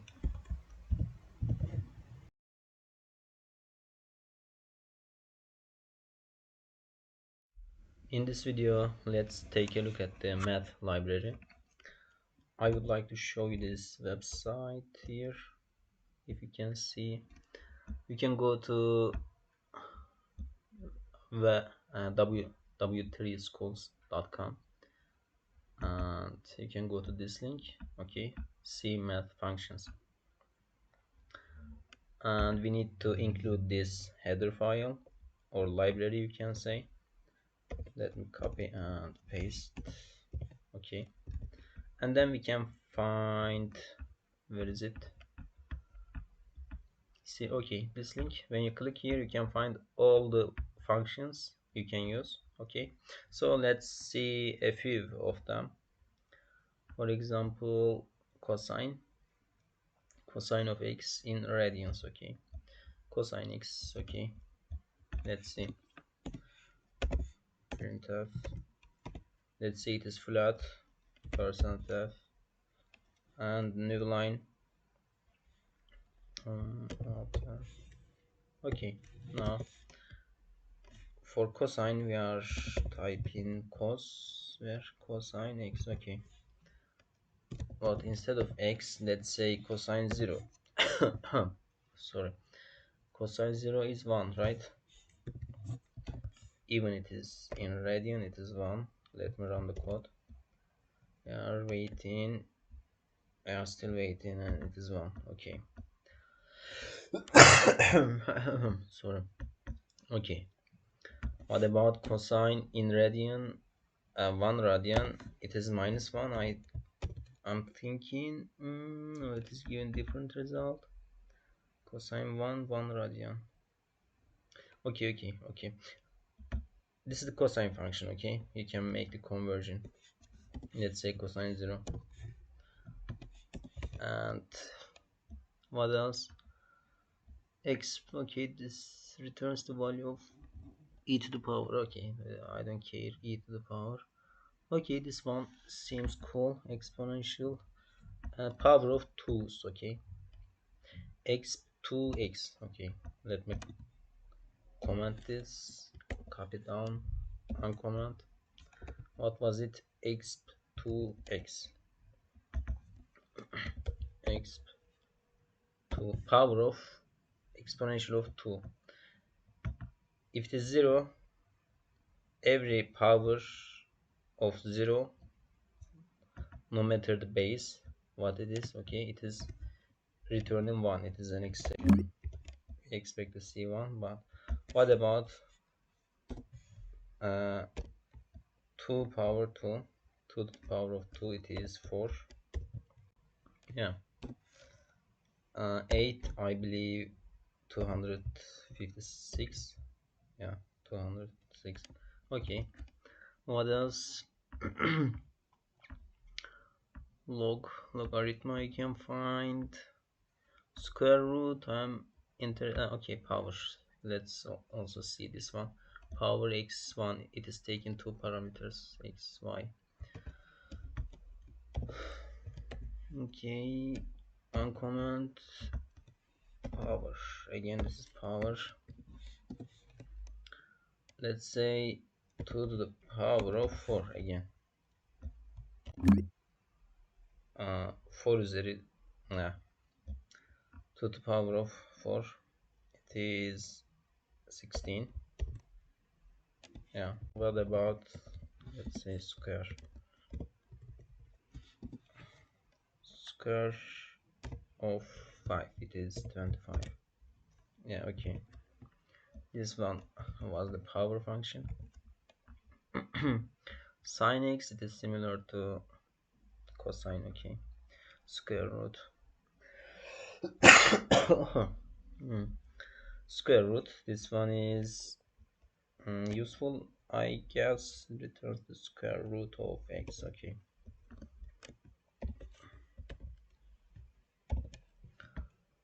we are typing sqrt. Then square root of 25, it is 5, right? What about 100? Okay, you guessed correctly. Tangent. Bravo. What about, what else? Sail. Okay, sail, floor, round. Also, let me show you this: sail, floor, and round.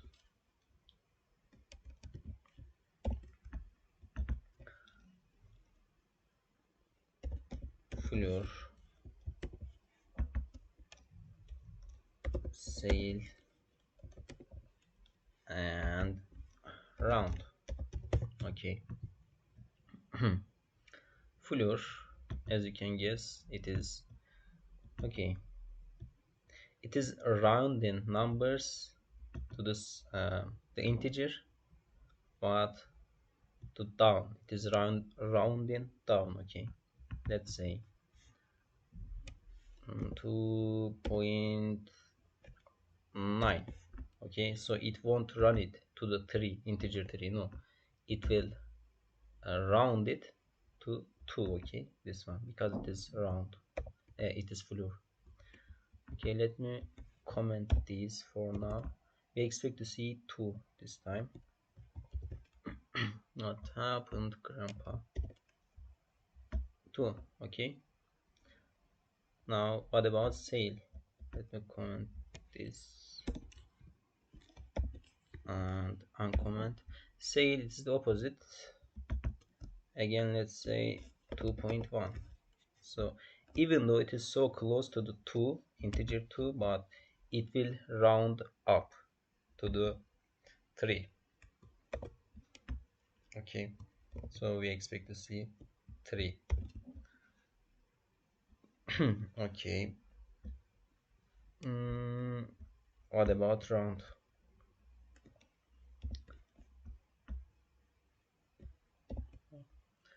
Okay, this time we have a breakpoint.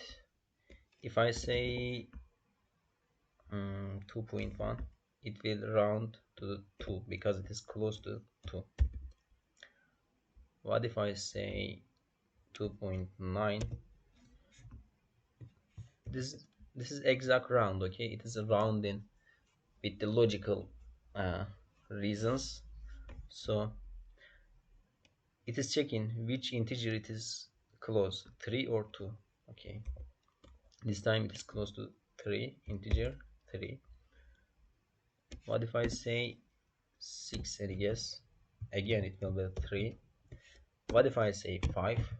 Again it will be 3, but the breakpoint is 5. Okay, for decimal numbers, floating numbers, the breakpoint is 5. If it is greater than or equal to 5, it will round up to next integer. But if it is less than 5, the floating point, let's say it is 4, 2.4 this time, this is the breakpoint. This time it will go down. Okay, 2. So this is the round. Yeah. And these are some of the useful math functions. Okay. Thank you for watching. And don't forget to like and subscribe for the YouTube algorithm. Have a good day. Take care.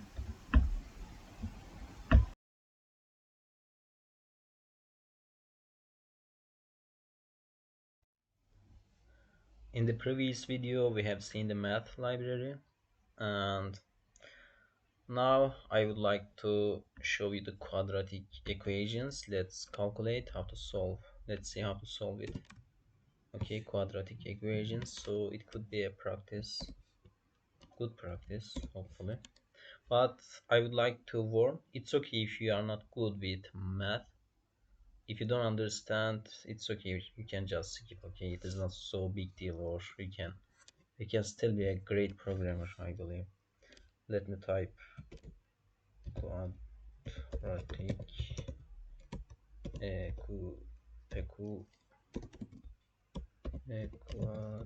equations. Great. Let me comment this. Quadratic equations. Okay, where is it? Okay, here. I will try to explain here. Okay. Oh, sorry. Okay, the quadratic equations. Okay, this x is variable and degree is 2. Okay, so since the degree is 2, we will have two roots. We are going to calculate the roots of this equation. Okay, there will be two roots because the degree is 2. Again, the variable is x, and this, as you see here, a, b, c. These coefficients will be helpful to calculate the roots. Okay, so this is the quadratic equations. and this will be our example. Okay, and the right side of the equation, this is the equation. Okay, the right side must be equal to 0 always. Okay, for quadratic equation, and the coefficient is a, as you can see, a2, b minus 4, c it is minus 6. Okay, the result, the two roots here. Okay, 3 minus 1, two roots. In our code we expect to find these values. Okay, also we have another. Okay, we need also, this is the formula how to find the roots. Okay, minus b plus minus square root b square minus 4ac divided by 2a. Again, if you are not good with math, it's okay, but I don't think it is too hard. Okay, let's start. you know I would like to calculate it with the help of functions. I will define a function float, let's say quadratic. Quadratic. Also, let's make this void. Let's not return anything. Quadratic. Okay, this is our function, and we will have parameters. This ABC. Okay, they are integer. Let's say they are integer. Int a. And you can also make this float, but for the sake of simplicity, I am making it integer. ABC. Int c. So we will invoke this function in the main menu by giving the where this coefficients. Okay, then here inside the function we will calculate it. 2 minus 4 minus 6. Okay, 2 minus 4 minus 6. Okay, we are getting these parameters, these variables here. Then we will calculate. These are enough for us to calculate the roots. Okay, here now we can say root 1 float, let's say float up. Okay, better, float root 1 equal to what? Okay, the formula starts here. What was it? It is simple. This one. Which one? This one. Okay, minus b, minus b, which, okay, minus b, we can directly say minus b because the name is b. B will be minus 4. Okay, minus b, plus equals plus minus. Plus, if you put plus, it is the root 1. If you put minus, it is the root 2. Let's start with plus. Okay, minus b plus square root. Also we need math. That's qrt. Okay, square root of, here we are having this square root where. Okay, so for square root we will use math library. Okay, math. So this square root defined in this library, so we need to include this one. Square root of what? Where is it again? B square. B square, how can we say b square? B multiplied by b. This is basically b square. B square minus 4 minus 4 ac multiplied by a multiplied by c. Okay, then we need to divide all these things. So let's have parentheses again. we are dividing it by 2a. 2a, okay. Okay, I think this must be true. Minus b, I'm just suspecting here minus b. If it doesn't work, you can directly say minus 1 multiplied by b. Okay, this is minus b. Okay, so we are putting plus here. If you put plus, it is the root 1. If you put minus, it will be root 2. For now, let's print this, but okay, we forgot semicolon. This place was red. Okay, let's print the result.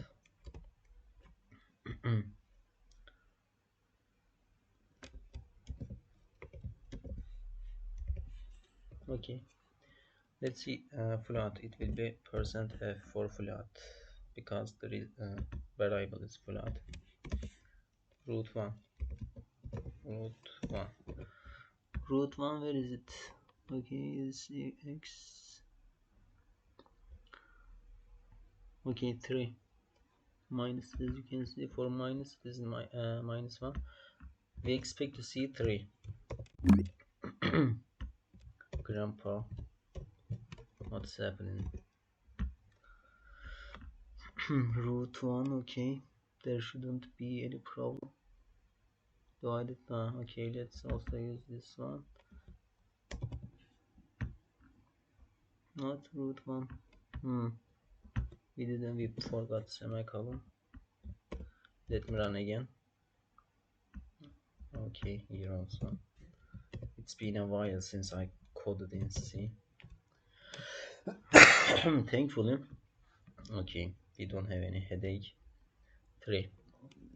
Okay, so root 2, it will be quite simple. Root 2. This time, instead of, where is it? Okay, instead of plus, we are putting minus, so this will be root 2, and it will be minus 1. Also, let's see the root 2. Yeah, minus 1, as you can see. Okay, and yeah, I think this is enough for the video, and I don't want it to be longer. Already it is 9 minutes. Okay, I can share this code in the comments section. Okay, and you can also try for other quadratic equations. I think it will work, but for me that's enough. I believe it will work. And that's it for this video.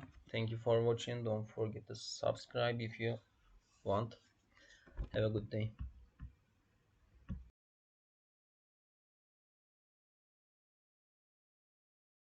What's going on, guys? In this video we are gonna understand how to get random numbers in C language. Okay, so we can start directly. I have random numbers.c file, and this is the main function. And let me explain how to get random numbers. So let's define a variable called random underscore number. We are gonna keep the random number inside this variable, and we are gonna print. Okay,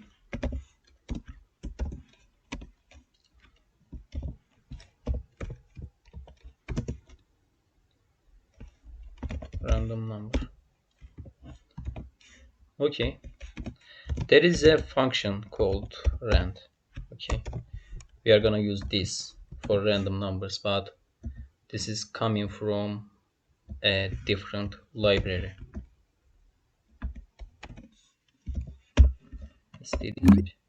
Okay, random number, and there is something weird.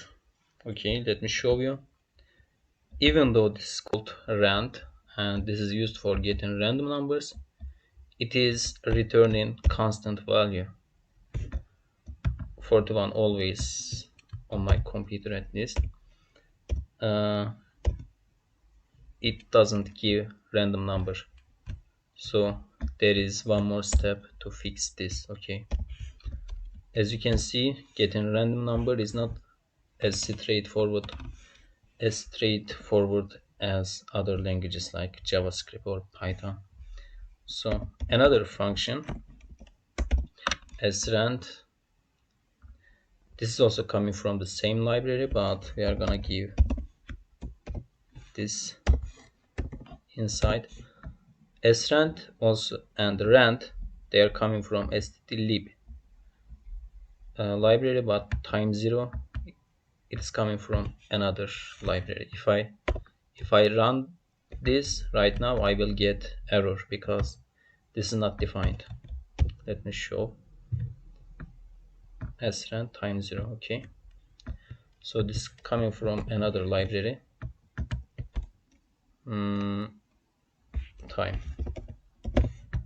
Time.h. Yes. Now, as you can see right now, I am printing the random number and I am getting different integers. So yeah, also I can show you, I would like to show something else.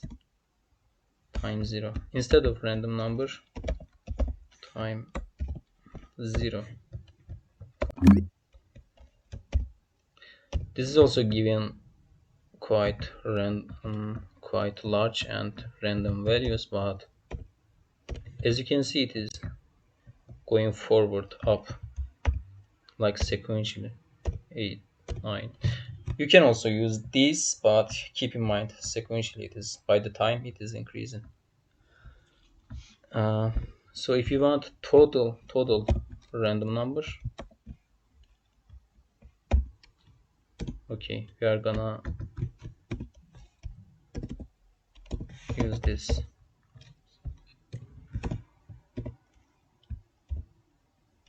Yeah. Okay, now we are getting our random number. What if we want range, for example 1 to 5? So for that we are gonna of course modify this. And what can we use? The modulus operator. We can get the remaining part. Okay, 5. Let me run again. 0, 3, 2, 3. Yeah, you can use modulus operator. We are getting the values, but if you realized, this will never get 5. It will give you random numbers between 0 and 4 included, but not 5. So there's a easy fix for that. You can simply add 1. Also, let's do parentheses. Okay, now you can get 5 and you won't see 0. Yeah, okay, so far so good. And what if I want specific range, not 0 or 1? I don't want it starting from like 10 or 100. Let's say 100 to 110. How can we do that? Let me show you that as well. You might need, okay, mean value. Let's say mean value I want 100 and the max value 105. Okay, let me comment this also. And okay,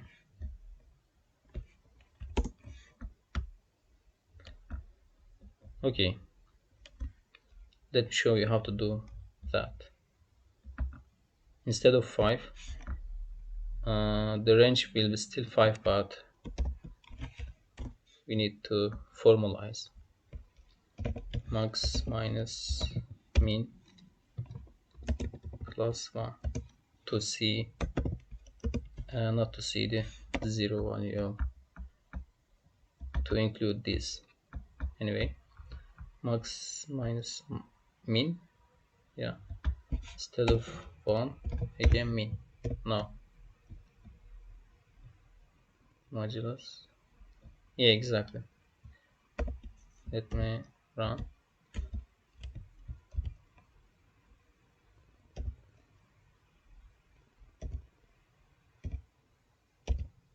Okay, let's change 1 to 10 to 15. Yeah, this is how you get random numbers and specific range. Okay, that's it for this video, and thank you for watching. Have a good day.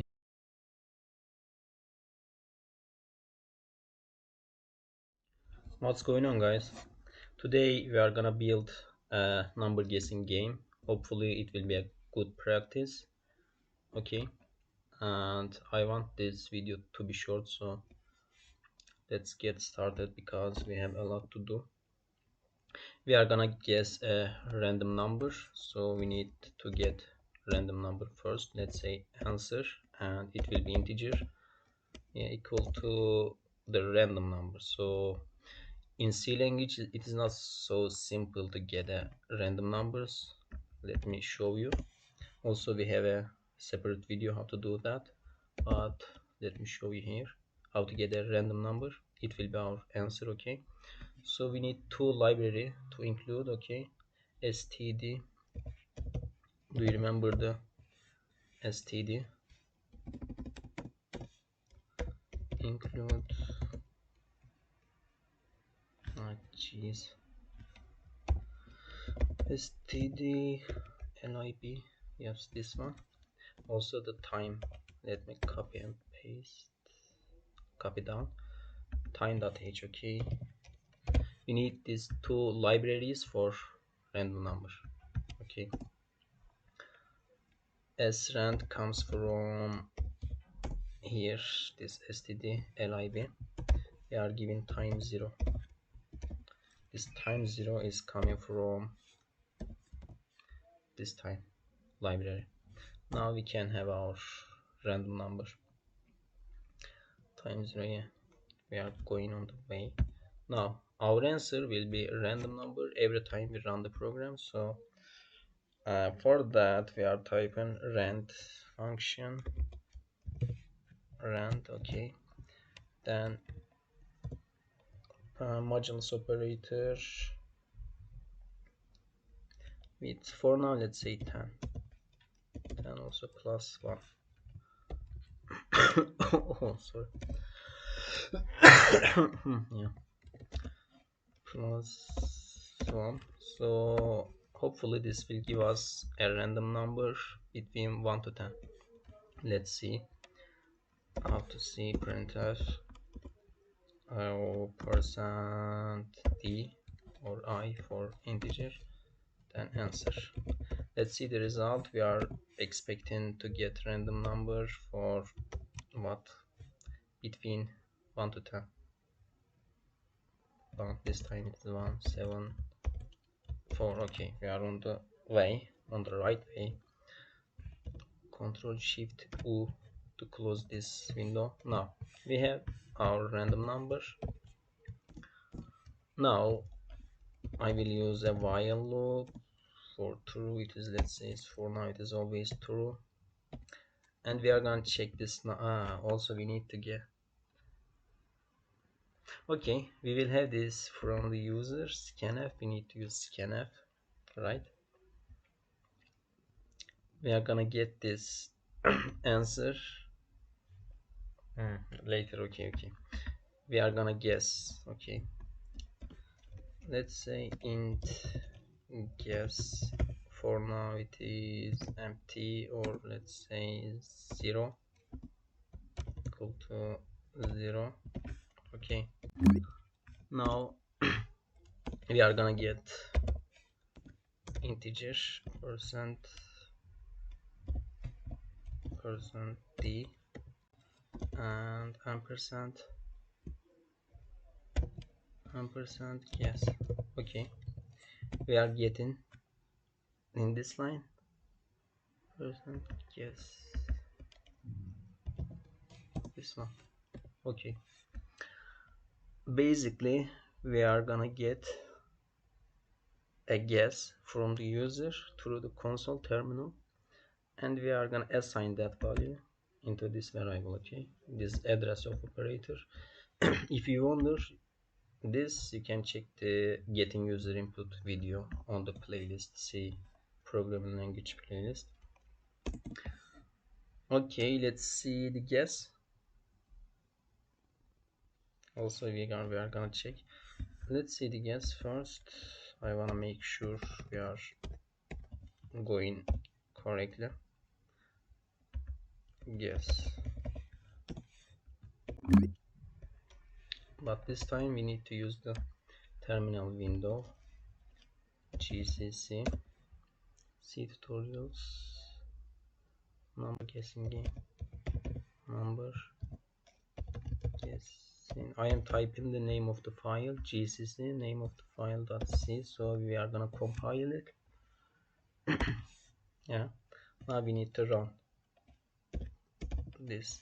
After you run this command, here you will get a file. Where is it? a.exe. Okay, now we need to run that. a.exe, a.exe. Okay, it's expecting for an let's say 55.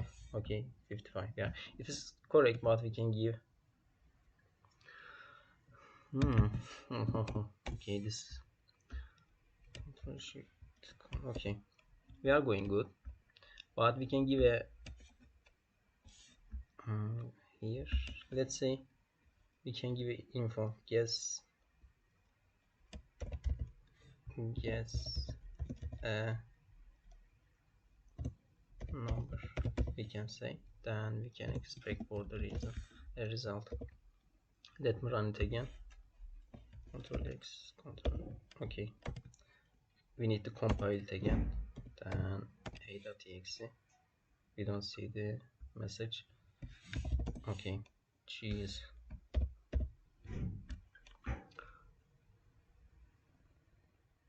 Oh, of course, we are in the while mode. We don't break it. After that, let's say break for now. We can basically do that. What? To give the message. Printf.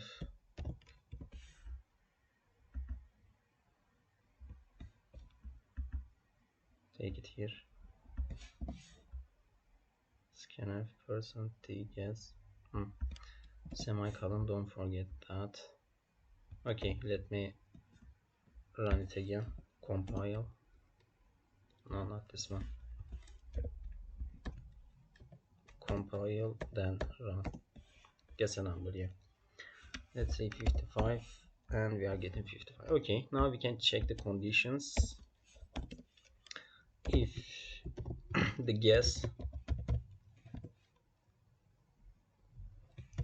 equal to 0, I wanna break the loop. Okay, else if the guess less than answer, what I wanna do, I wanna say printf too low, so we are giving hint. Also line break again, otherwise it is not less than, it is greater than. This time too high, guess again.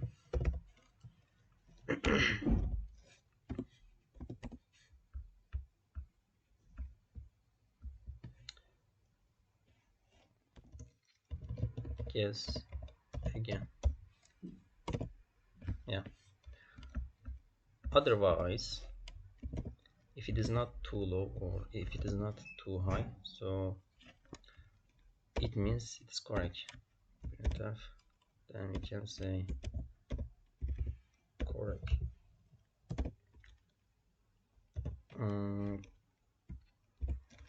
The answer was oh, percent %d for integer and answer. Okay. Also, let's delete this one. Hopefully it will work. Now let me recompile and run it again. Guess a number. Let's say let's say 5. It will be in between. Where is it? Okay, in between 1 to 10, right? So I'm guessing 5. It says too low. Guess again. If it is too low, let's say 6. Too low, 7. Too low, 8. Ah, correct. The answer was what? The answer was 9. Okay, but we are not breaking the loop. So here, if it is just only here, okay. If it is correct, we can break out the loop. Yeah. Where is it? Get a number. New line. Here we can put new line.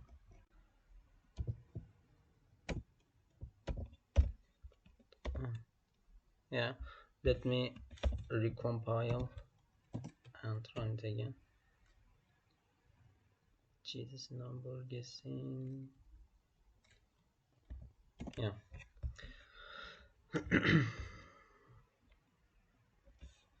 3. Correct. Jeez. At first hit. Okay, this is the program. We can improve this, but it is 11 minutes already. I think it's enough. Yeah. We could make error checking for scanf. For example, if I put letters instead of numbers, we could do that. Error checking or improving the code instead of breaking out. We can ask again if you wanna quit. We did okay. Yes, it is 0. Okay. Guess a number.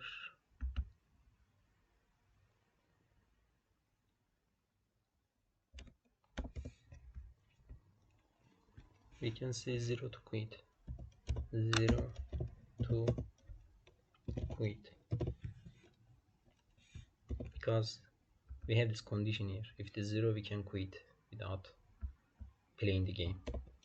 Let me recompile and run again. Okay, now 0 to quit. Where is it? Now it is better.